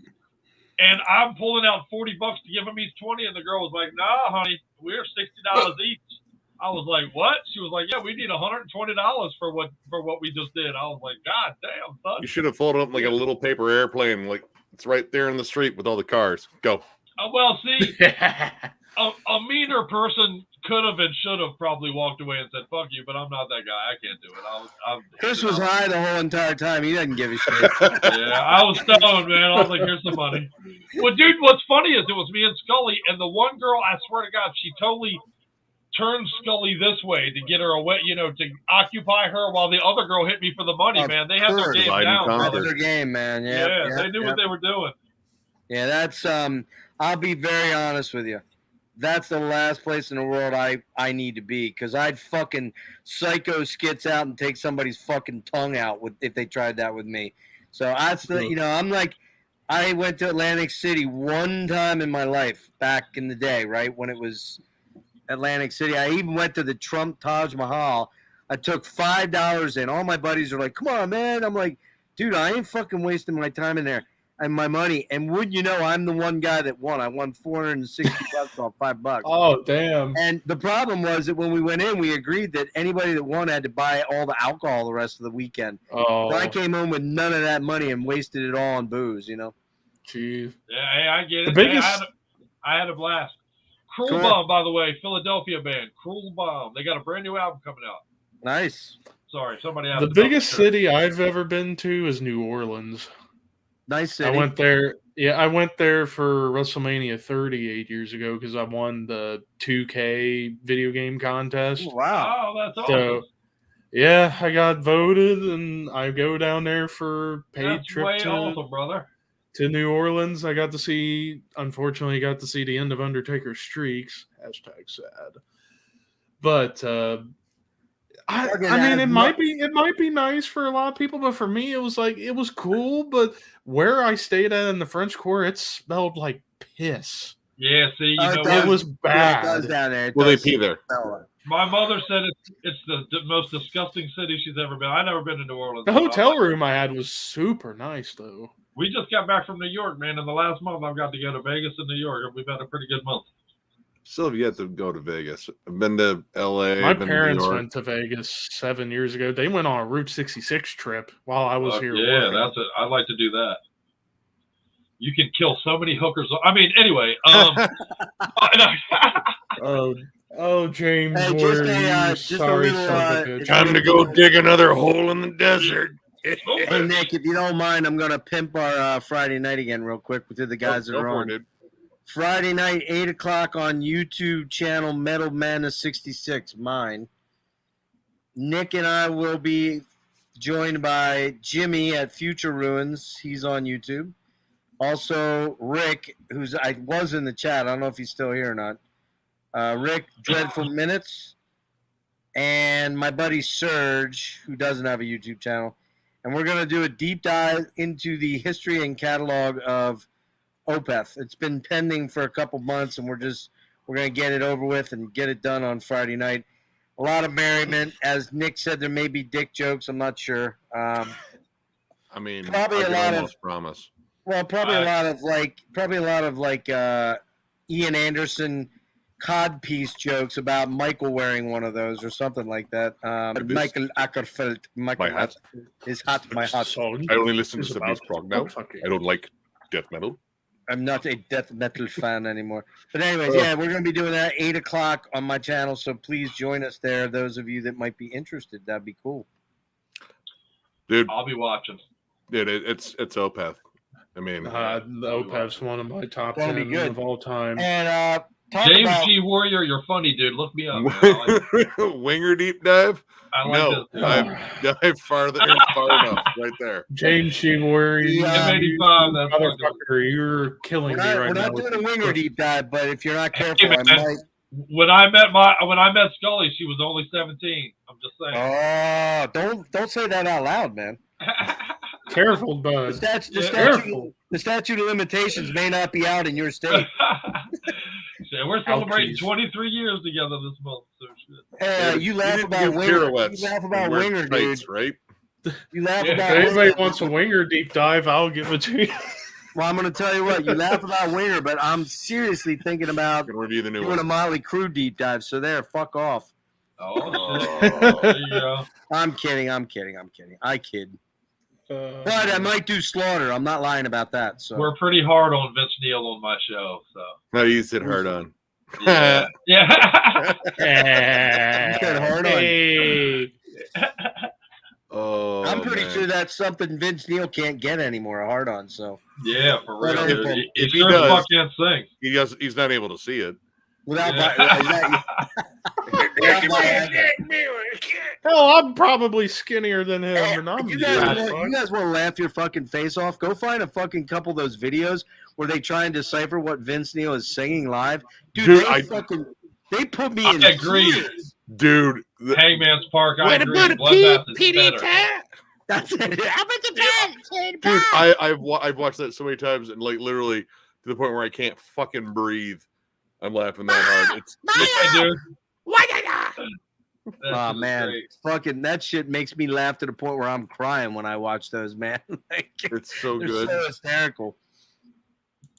But yeah, dude, somebody in there was really cruel up a ways and pitted who was it there? Where was it? Before we close out on Opeth, I agree with Hangman's Park, man. Bloodbath was better, dude. It's different. It's different. It's a different beast. Yeah, it really is. Dissection versus Sacramentum. Come on, man. It's gotta be Dissection. It is Dissection, but Jesus, man. Far Away from the Sun? That album's insanely good. I finally got a copy of that on the way. Now, if you would have asked me Dissection or Necrophobic, that would have been highly difficult. That's a lot more Necrophobic to listen to. But I don't know. I mean, Somberland and Storm of the Lights. Yeah, those two albums back to back are almost hard to beat. But then again, the New York Nocturnal Silence. That's an amazing debut, and I love their last one, Dawn of the Damned. It was good. The one before it, with the Zarbomb on it, I fucking love that album. I need to check that one out.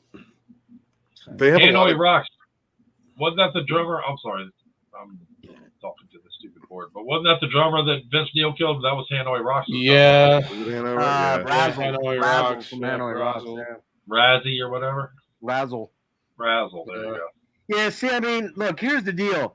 This is my distinction. I agree with Nick. Opeth and Bloodbath are two different animals. Bloodbath is a straight-up death metal band, especially the early albums. I mean, I'd still say all of them, but well, I would say two. But what I'm getting at is that two. I mean, it was a conscious effort to do like kind of almost like a tribute to all the HM2 stuff.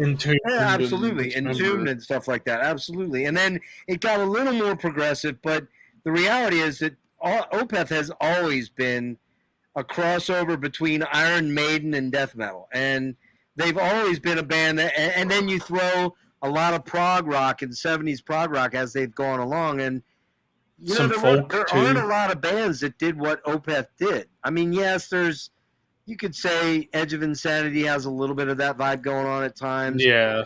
In the mid-period stuff like Crimson and stuff like that, but there aren't a lot of bands that did what Opeth did, and then suddenly every band was doing what Opeth did. And you know what I mean? It's just, I mean, there's a great band out there right now from Baltimore area called Wild Run, WILD.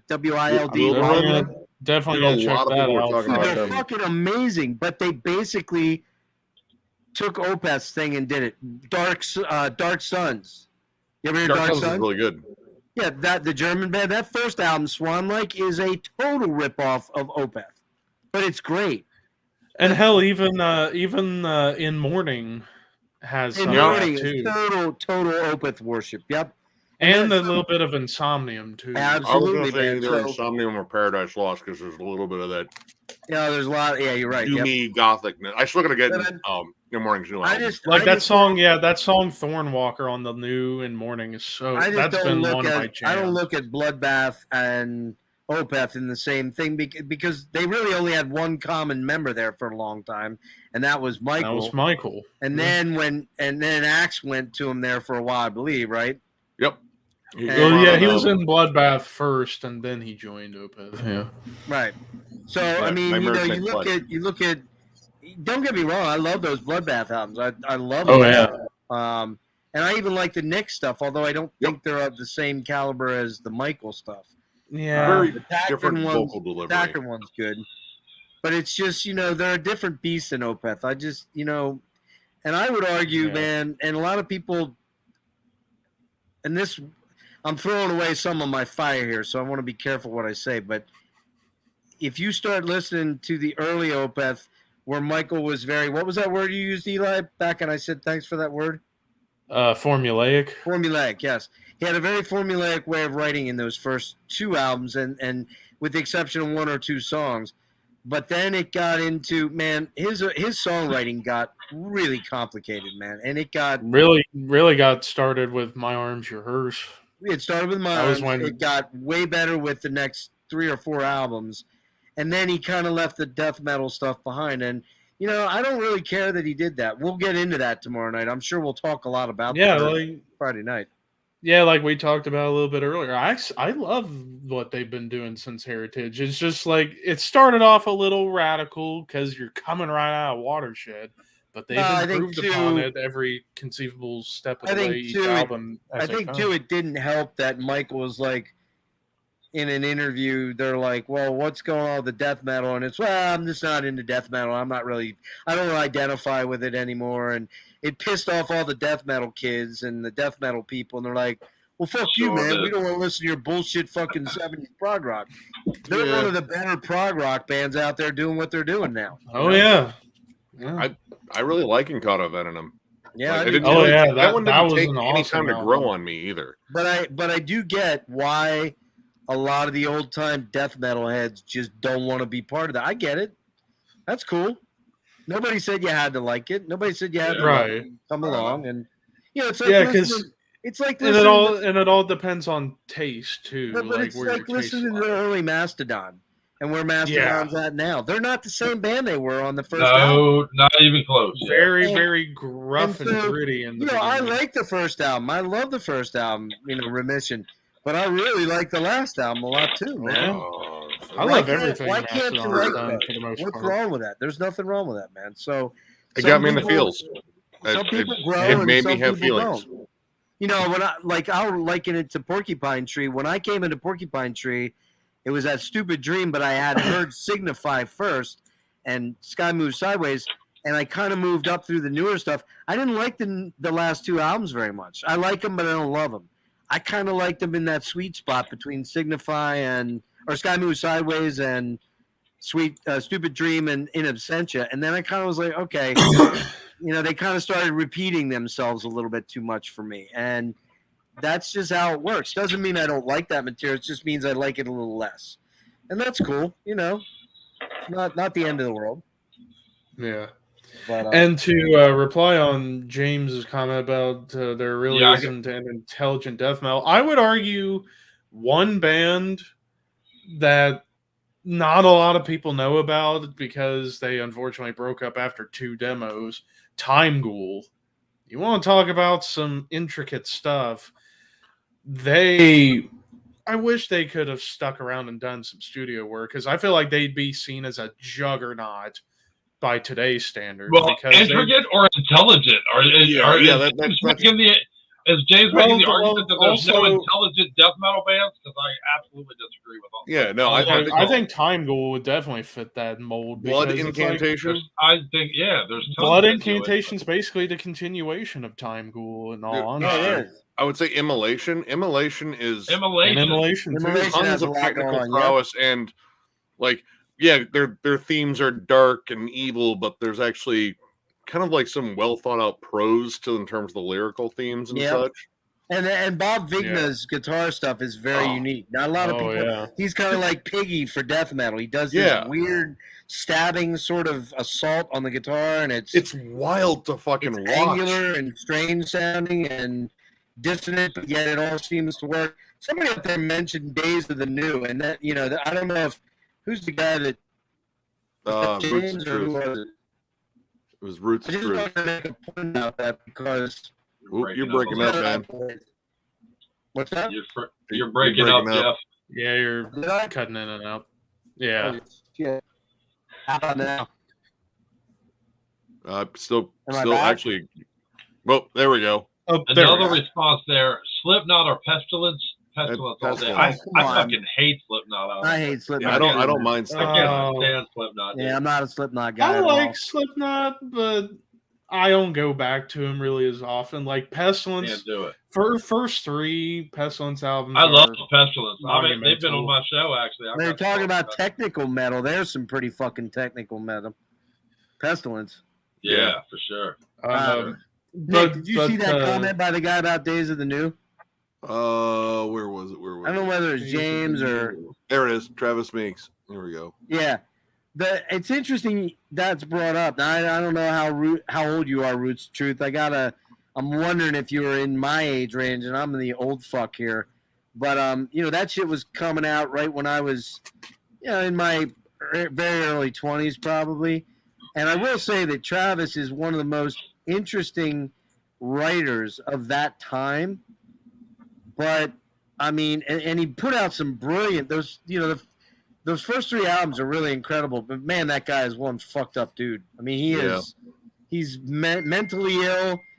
He's sick. I think he's physically sick. I don't know. The last I heard, he got the old band back together and they all walked out of him after a couple shows. He was so fucked up on opiates. You could tell he was all fucked up on benzos or opiates, and he might have drinking too on top of that.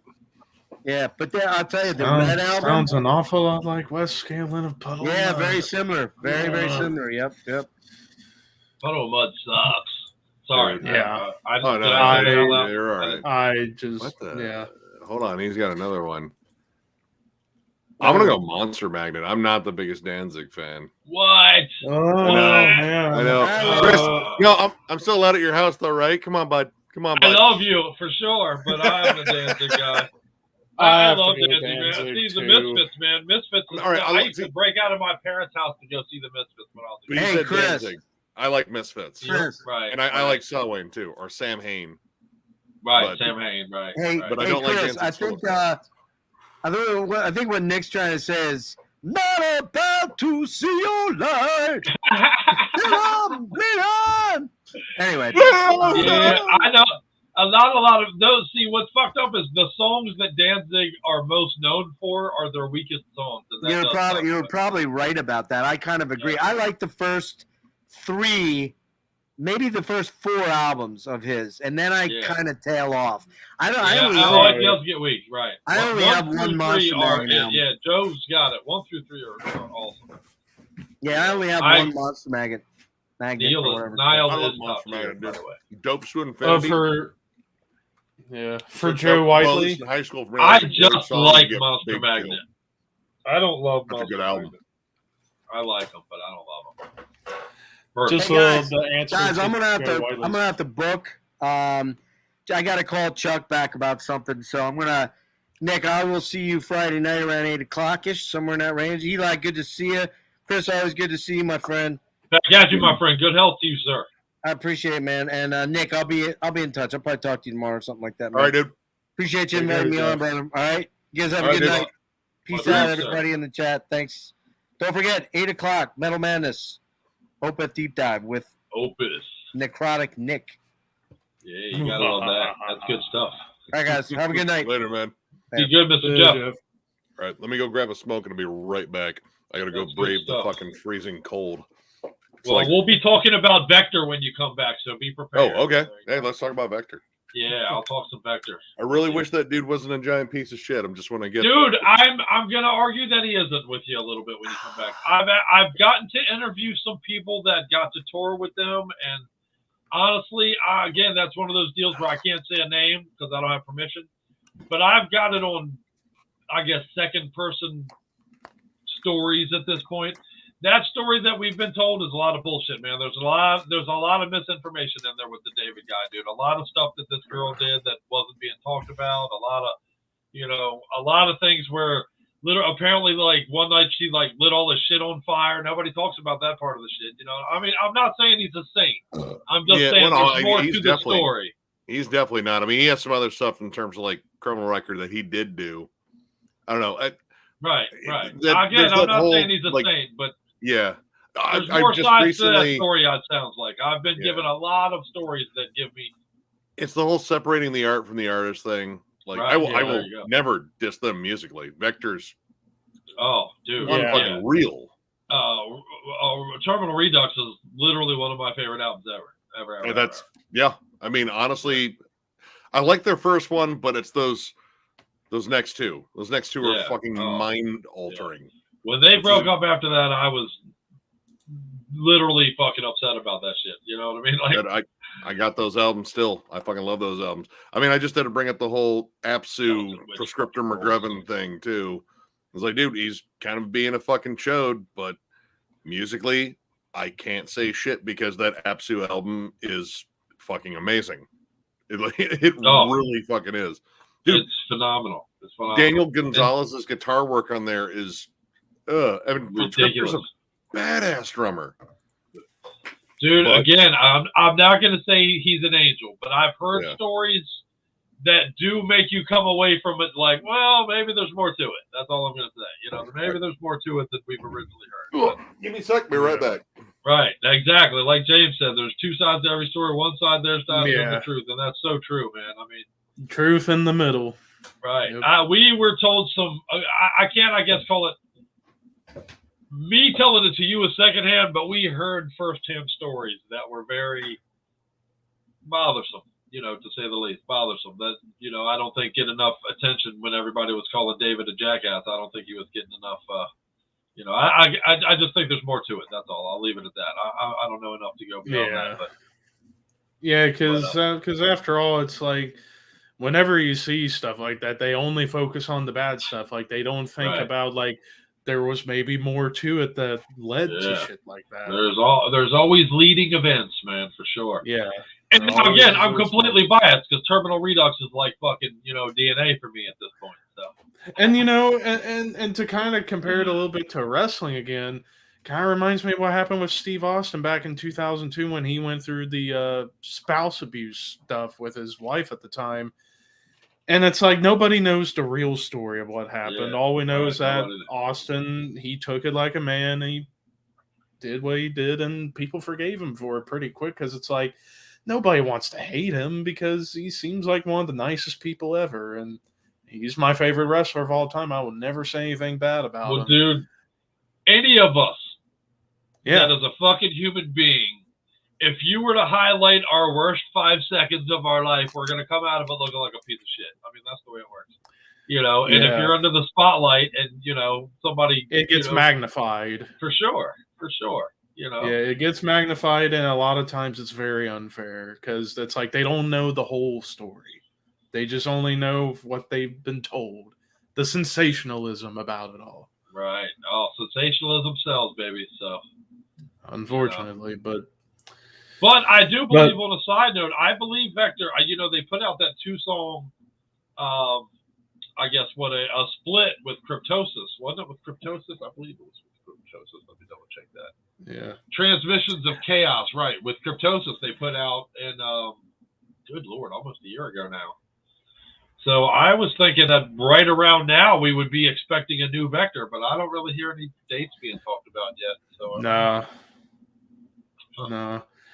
And real quick to respond to James's comment that the Chris Benoit deal. Well, yeah, it's like, we all condemn him for what he did, but a lot of people still don't realize the guy. Good God, the amount of shit he went through, and the fact that the doctor said that he had the brain of an 80-year-old Alzheimer's patient when all that happened. It's like, it does make you think, like, with concussions and stuff, and it's because of that why there's all these concussion protocols in all of sports, because they don't want another Chris Benoit to happen.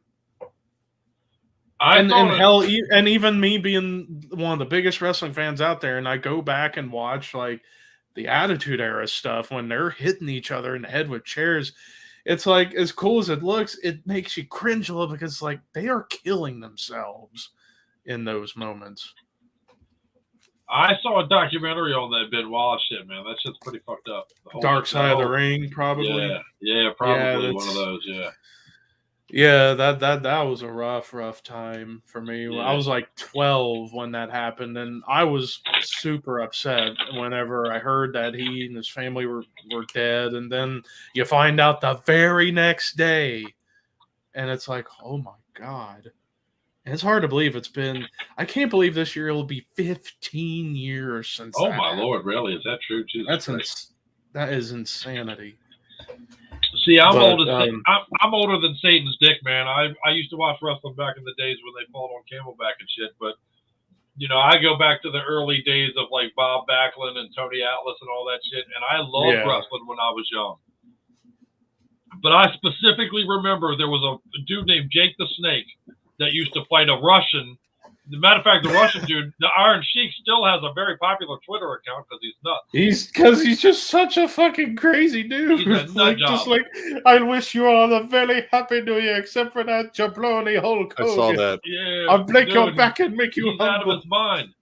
But when I was a young wrestling fan, him and Jake the Snake fought each other all the time. They hated each other. Yeah. It was a war. It was a rivalry. And then they got arrested together doing cocaine together in a limousine, man. And I was like, what the fuck, dude? And as a kid, I couldn't take that shit. I never watched wrestling again after that, honestly. Never could get back into it.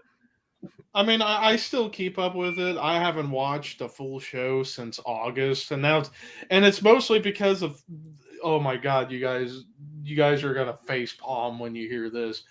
So one of my wrestling podcast friends named Scott, who actually plays bass and huge metalhead, he'd be a good fit with our group.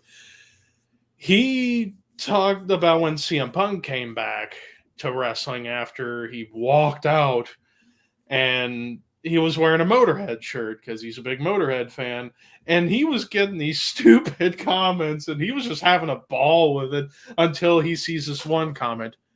Well, you're wearing a Motorhead shirt. That means you're a Vince McMahon sympathizer. You love Triple H. And I literally, as soon as I heard that, I literally took my headset off, walked away, because it's like, what are people become with this shit?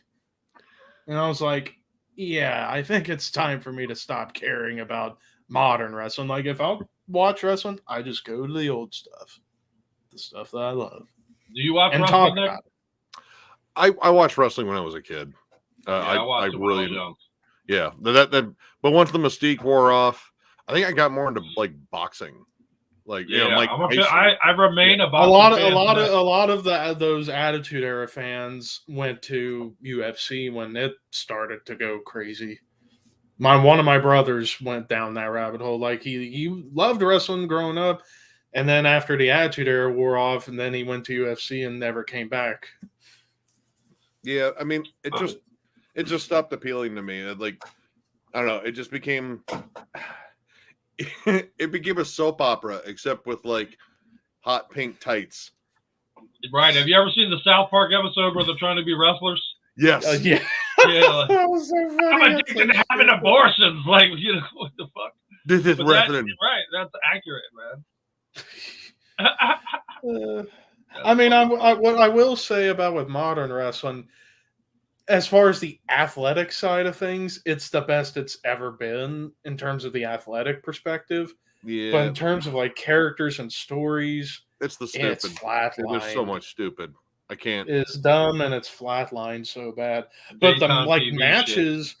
But like the matches and the athletics behind it, fucking fantastic. It's just the problem. The problem that I have with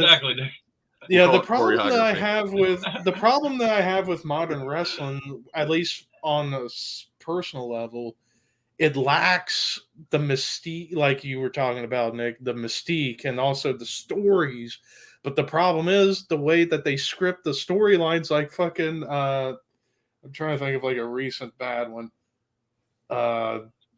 They had this guy Rusev and his real life wife. That movie was funny. Lana, and they're doing this thing where they're suddenly divorced and Bobby Lashley's now taking his girl. It's a soap opera. Those stories are so dumb, but yet they can have good matches in the athletic department.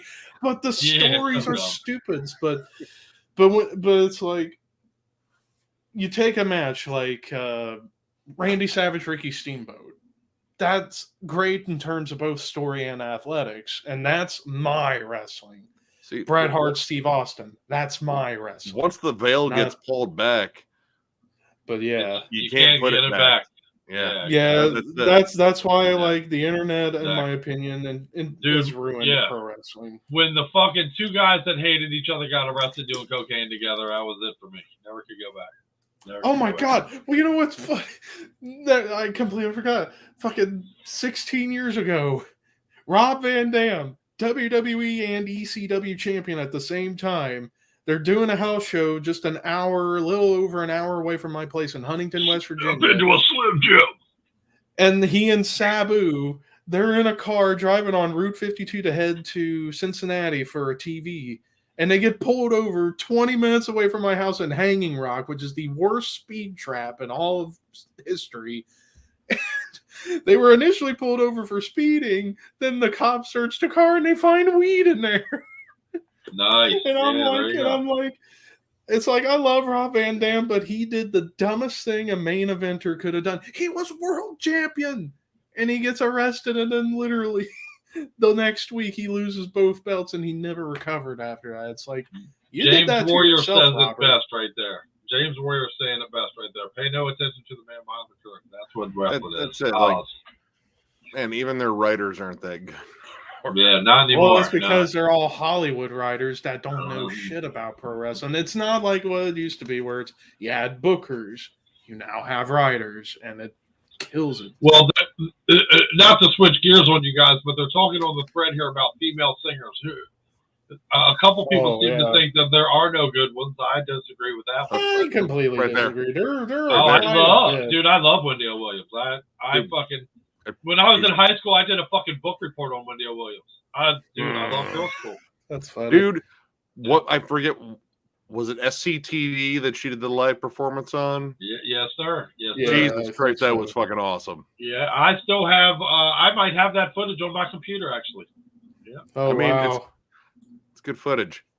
Yeah, man. I love a lot of, someone mentioned Venom Prison earlier. Again, that's a good female vocalist band that I'm enjoying. I've seen them live, right dude. Now. She is vicious. She's vicious. Dude, Pupil Slicer has a female singer, and I think they're pretty badass. I got to check them out, like, because they have that, I don't know, they kind of fit in those bands, like, I don't know, did you get a chance to jam, Yautja at all this year? No, sir. Band on Relapse. It's like crust punk, grindcore. There's thrash metal, sludge metal. It's like this hybrid of all things extreme. Yeah, it made my year-end list. But definitely check it out. Yeah, Pupil Slicer kind of fits in that. Like, it's just like you can't really name exactly what sort of extreme shit they are, but it's definitely extreme. But it's full on extreme, right? Yeah, definitely Void to badass. Serve. I fucking love their new album. That new album. If more metalcore sounded like that, I'd actually not give metalcore, that much shit. Totally agree. Are you guys? I see a lot of people are mentioning Tatiana from Ginger, and I'll tell you, I think she's an amazing vocalist. I'm not a huge Ginger fan, though, to be honest. Me neither. I'm there with you too. Like it's. I see the hype, and it just just goes things. over my head. Right. Well, see, I see she is an amazing vocalist. I don't disagree with that whatsoever, but I don't find myself drawn to the songs they create. Occasionally they hit one pretty damn well. Ren and I reviewed the last one, and that was on her year-end list. Capra. I'm a huge Capra fan, Hangman's Park. I love Capra. We've actually talked to Capra on our show. Actually, if I were to make a case for who I think's the most underrated female vocalist in metal history, Runhild Gammelhans from Thor's Hammer, because not only can she sing beautifully clean, her gutturals are just as low and disgusting as like a Frank Mullen. There's some for a Death Doom band. Did you ever hear was it Convent with a K? Yeah, dude, that is like vicious Death Doom. Holder is a good example. One woman fucking black metal act. Yeah. Mythic. Yeah, Mythic. Early Death Doom from the 90s. They only put out like maybe an EP and a demo before breaking up. I actually got a compilation of their stuff. Ridiculously heavy. God. See, there's another one. Sharon Dan. I like her, but I like her too. But Temptations music very much. I think she's good. Yeah. But I don't care for their music very much. I'm not drawn. And that's kind of the same. I'll even go as far as saying the same when it comes to Lizzie Hale. Like she's 100%. She's very gritty, very gritty, kind of like a female James Hetfield at certain points. But the music for Hailstorm, it's like not the worst thing I've ever heard, but it could be better. I've heard them. It's good. I don't think I've heard them. There's a band called like I say, if Lizzie Hale was singing for a real straight up metal band, I think it'd be killer. Dude, anything with Anik. Anik is an incredible singer. Anik's amazing. Yeah. There you go. Alyssa White. I'm not an Alyssa White guy. I used to like Alyssa. She can really sing, but she doesn't. Like she just kind of does this even keel growl and Arch Enemy. She does. I think she was better. I think she was better in the Agonist. What's because she was able to go lower a lot of times. With Walls of Jericho, Candace. Oh yeah, I forgot she's about pretty her. badass. I think she's pretty badass. An old buddy from my childhood actually drummed for that band. Oh, cool! That's awesome. I like quite a bit of that. Shit, I can't remember the name. They got a couple of songs that I'm a big fan of, though. But yeah, Sarah Jezebel Dovett. There you go. That's a good one. That's a good example. That's a good joke. Kat, she used to sing in Agoraphobic Nosebleed. Oh yeah, there you go. That's another great example, dude. There's some badass death metal female vocal. I took Megan from Casket Robbery. I think Megan is a fucking badass. Straight badass. Rachel from Sinister during the mid 2000s. Yeah, she had some nasty guttural vocals. Have you heard of DePigus? Oh, Mercure. We my wife actually got to go see Mercure live and interview him. I saw them.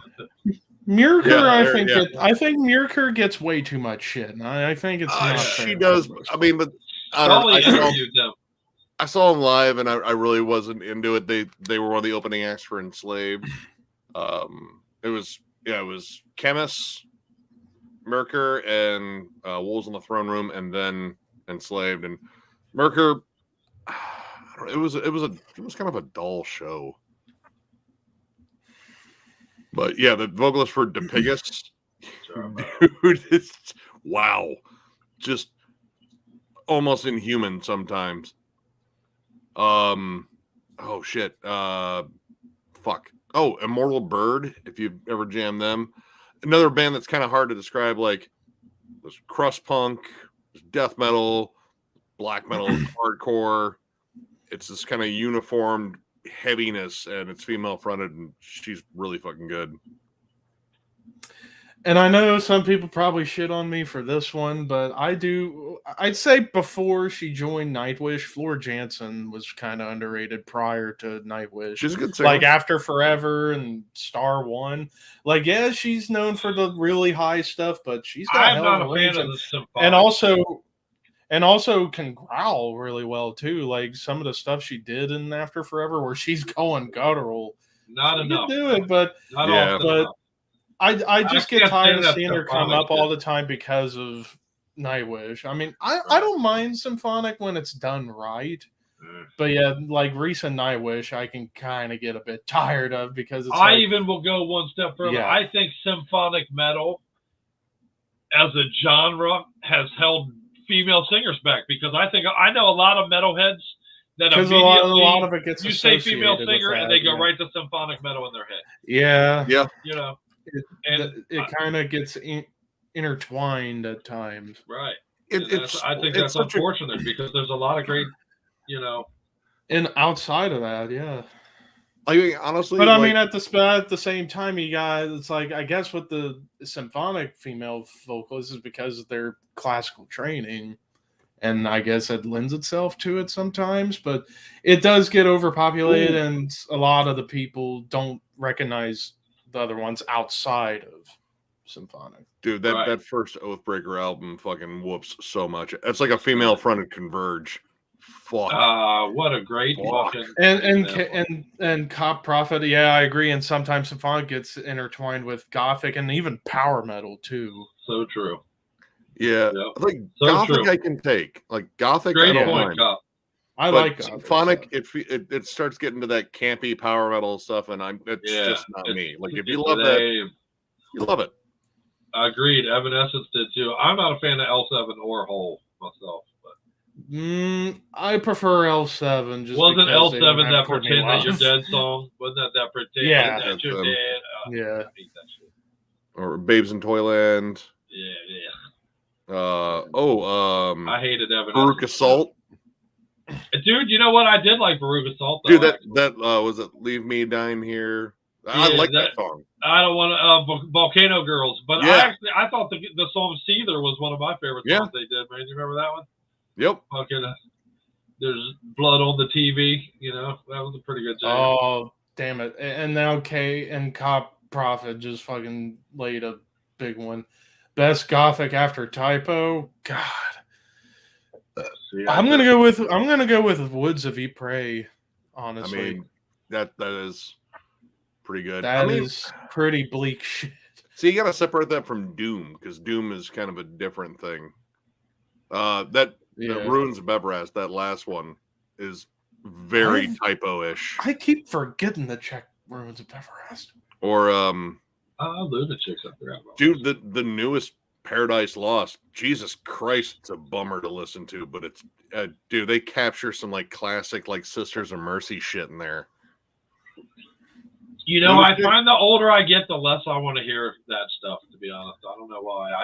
I used to really love to embellish a good fucking, you know, sit in a sobbing, heavy fucking void of depression, dark album like that. But I find that I don't tend to want to do that too much as an older guy. Yeah, I mean, well, you got to kind of prep yourself there. All right, this is going to be the big sad. Right, yeah, right. Let's dive into this shit.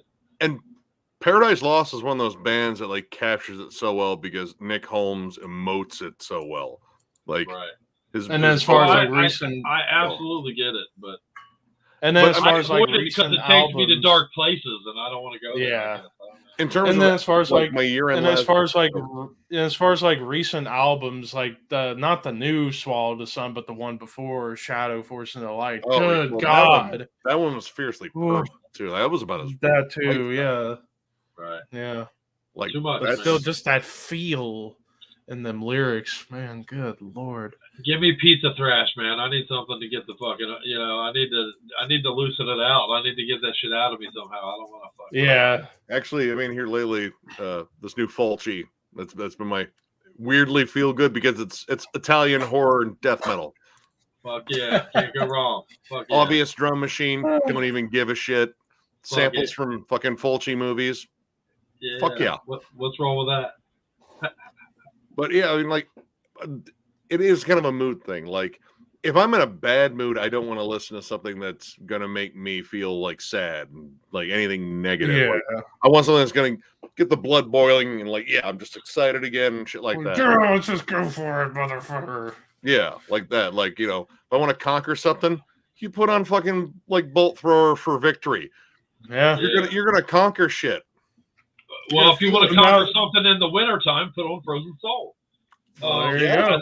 I like your thing. Or Immortal at the heart of winter. Fucking sweet. I love it. Yeah, we interviewed them on the show. I love talking to them. Dude, go see them live. Holy shit. I want to, they were bad, good. yeah. I thought Chad was gonna put that mic stand through the fucking stage. He kept slamming it fucking down. Just, he was a great interview, man. I gotta see them live, dude. They were fun. Dude, they were so fucking good. Dude, they even threw in a bonus Mortician cover. Oh wow! What song did they? Which song? I fucking forget, but they got to do Bolt Thrower songs, at least 3 per show. But anyway, I mean, if they did a Bolt Thrower, if they squeezed a Bolt Thrower song in their set, I don't think anyone knows. Like, yeah, that song's sweet. It's like that song was written in 1992. Yeah, right. It's right there with it, baby. That's a great fucking. But dude, I mean, love it. Killer. But yeah. But going back to like, I'm sorry on what you were saying, Nick, and I don't mean to cut you off, Levi, but I think you're nailing something important when it comes to the metal subgenres. Is what do you go to it for? You know, I go to my metal to get out of depression. So I'm very often not looking for something to dive into the depression deeper with. So you know what I mean? I tend to stray away from the doom, and I tend to stray away from the heavy depressive stuff for that reason. But if you go to it for that, then that tends to be a genre for you. You know what I mean? I find that a unique and interesting thing about metal. Well, you got to go with like the whole catharsis thing. Like there is an element of catharsis. Like you listen to stuff and it echoes the mood you're in, and you kind of find that, you know, simpatico or connection or whatever the fuck it is. And it's like, yeah, right. I get it. And maybe you get like some sort of level of acceptance with it. But yeah, like when I'm down, depressive, suicidal black metal, aptly named fucking subgenre. There are some bands that I don't mind, like None. I think that band wrote a brilliant album with what was the name of it? I always fucking Cold Damp Chill of Life. I think that's right. It's bleak, like, and even though you can't even really understand the lyrics, you feel it. Like the music itself feels that way. Same thing with, you know, like Paradise Lost. Like, you know, a lot of it is about the pain of loss and all that stuff, and maybe that helps you get through it. Like I prefer like, you know, the new Mastodon is definitely cathartic. It's definitely about loss. It's very specific. Yeah. See, my ultimate point being that I believe you can know a lot about the metalhead by knowing what their specific genres are. You know what I mean? If you're a thrashy, you know, crossover guy, I know you're probably a weed head. You're probably a partier. You know what I mean? You go to your metal to mosh and fucking have a good time. You know what I mean? If you're a black metal fan, you know, it's very different. It's very, I think, right, exactly. And Justin Timberlake, there you go. I'm bringing Timberlake back, baby. You know. But yeah, going back to like with the sad stuff, like what would you guys say would be the saddest metal song you've ever heard? The saddest one? I mean, for a while I thought Fade to Black was. It is sad. But yeah. I don't know. Like I know I've heard sadder. A go-to stereotypical song for the sad teenager guy. You know? Yeah. Well, Fade to Black. I mean, well, then like you had all those fucking like, you know, breakup songs, because there were a ton of breakup songs. You know, like fucking left me. Can't believe she did that. She was an alcoholic. I only had 4 bottles of scotch that day. But yeah, like there's a lot of sad songs. There's a lot of bands that specifically focus on sad songs too. Yeah, like shit. Everyone I know is dead, or everyone I know dies, or whatever. Oh God, there's 2 songs like that on fucking on World Coming Down. World Coming Down. Jesus Christ, talk about a bummer of a fucking album. Everyone I Love Is Dead. Yeah, hell a couple I can think of off the top of my head, like and for completely different tones and lyrical themes, like Question of Heaven by Iced Earth. That's a pretty sad one. Just given the context of what that whole album about Spawn. But like hell, on my podcast, we did top 10 saddest metal songs ever. And I actually had 2 at the top, both from the same album, Burden and Porcelain Heart from Watershed. Like, good God. There was a period where I couldn't listen to those songs without shedding a tear. I swear. I don't know. Well, and like both of those songs, like completely different lyrical themes. Like Burden, all about like real life personal burdens, and then Porcelain Heart, all about a real story of Michael having a girlfriend in the 90s that broke up and she took her own life, and he felt guilty about it. Yeah. Alice and back to back. See, and back to back on Watershed I am susceptible to that. I am susceptible to that emotive shit. But honestly, because of it, I avoid it. Is that fucked up? What's that say about me? I guess it probably doesn't do good things. But honestly, they're like, but in terms of like emotive listens, like, there's stuff that, while the song itself isn't sad, there's something about like a riff or a melody that, I don't know. You in that way. Yeah, you get in the feels. You're like, I don't even know what the fuck is this? Right, dude. Honestly, I run from that. It's like the Grinch at the end of the movie. It's like, I run from that like it's a fire in the building, dude. I swear to God, I do. Used to. If something gets me like that, I'll never listen to it again. See, now that's what I go back to, because I want to see if I get the same feeling. Because honestly, that's like a different connection. Like, if I don't even know. Life has enough of that. I honestly, it's a weird thing, but I know for me, but life has enough. I'll never sit in the cul-de-sac of depression and just hang out there. You know, but see, that's the weird thing. I don't know if it's depression. I don't know if it's like tears of joy. It's a welling of emotion, and it's kind of like nondescript, and that becomes like an emotional connection. That would be the way I would describe it too. If I can, like, that's a deeper connection than music for me. Like, if I can find and dude, like, honestly, it's happened on like brutal ass fucking albums. Like, there's such a good. Why is this happening? I'm like, you're not. You're not a pussy. So but yeah, like that is, I don't know, like just something about like a riff or a melody or a specific hook or a specific, like, I don't know, like isolated growl or something like that. I was like, fuck, that's just yeah.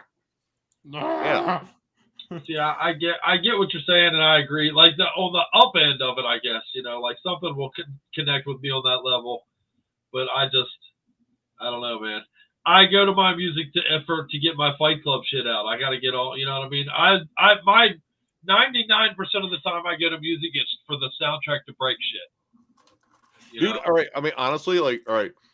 Well, it was not too long ago, I was on the fucking elliptical, and my music of choice was fucking Municipal Waste, Art of Partying.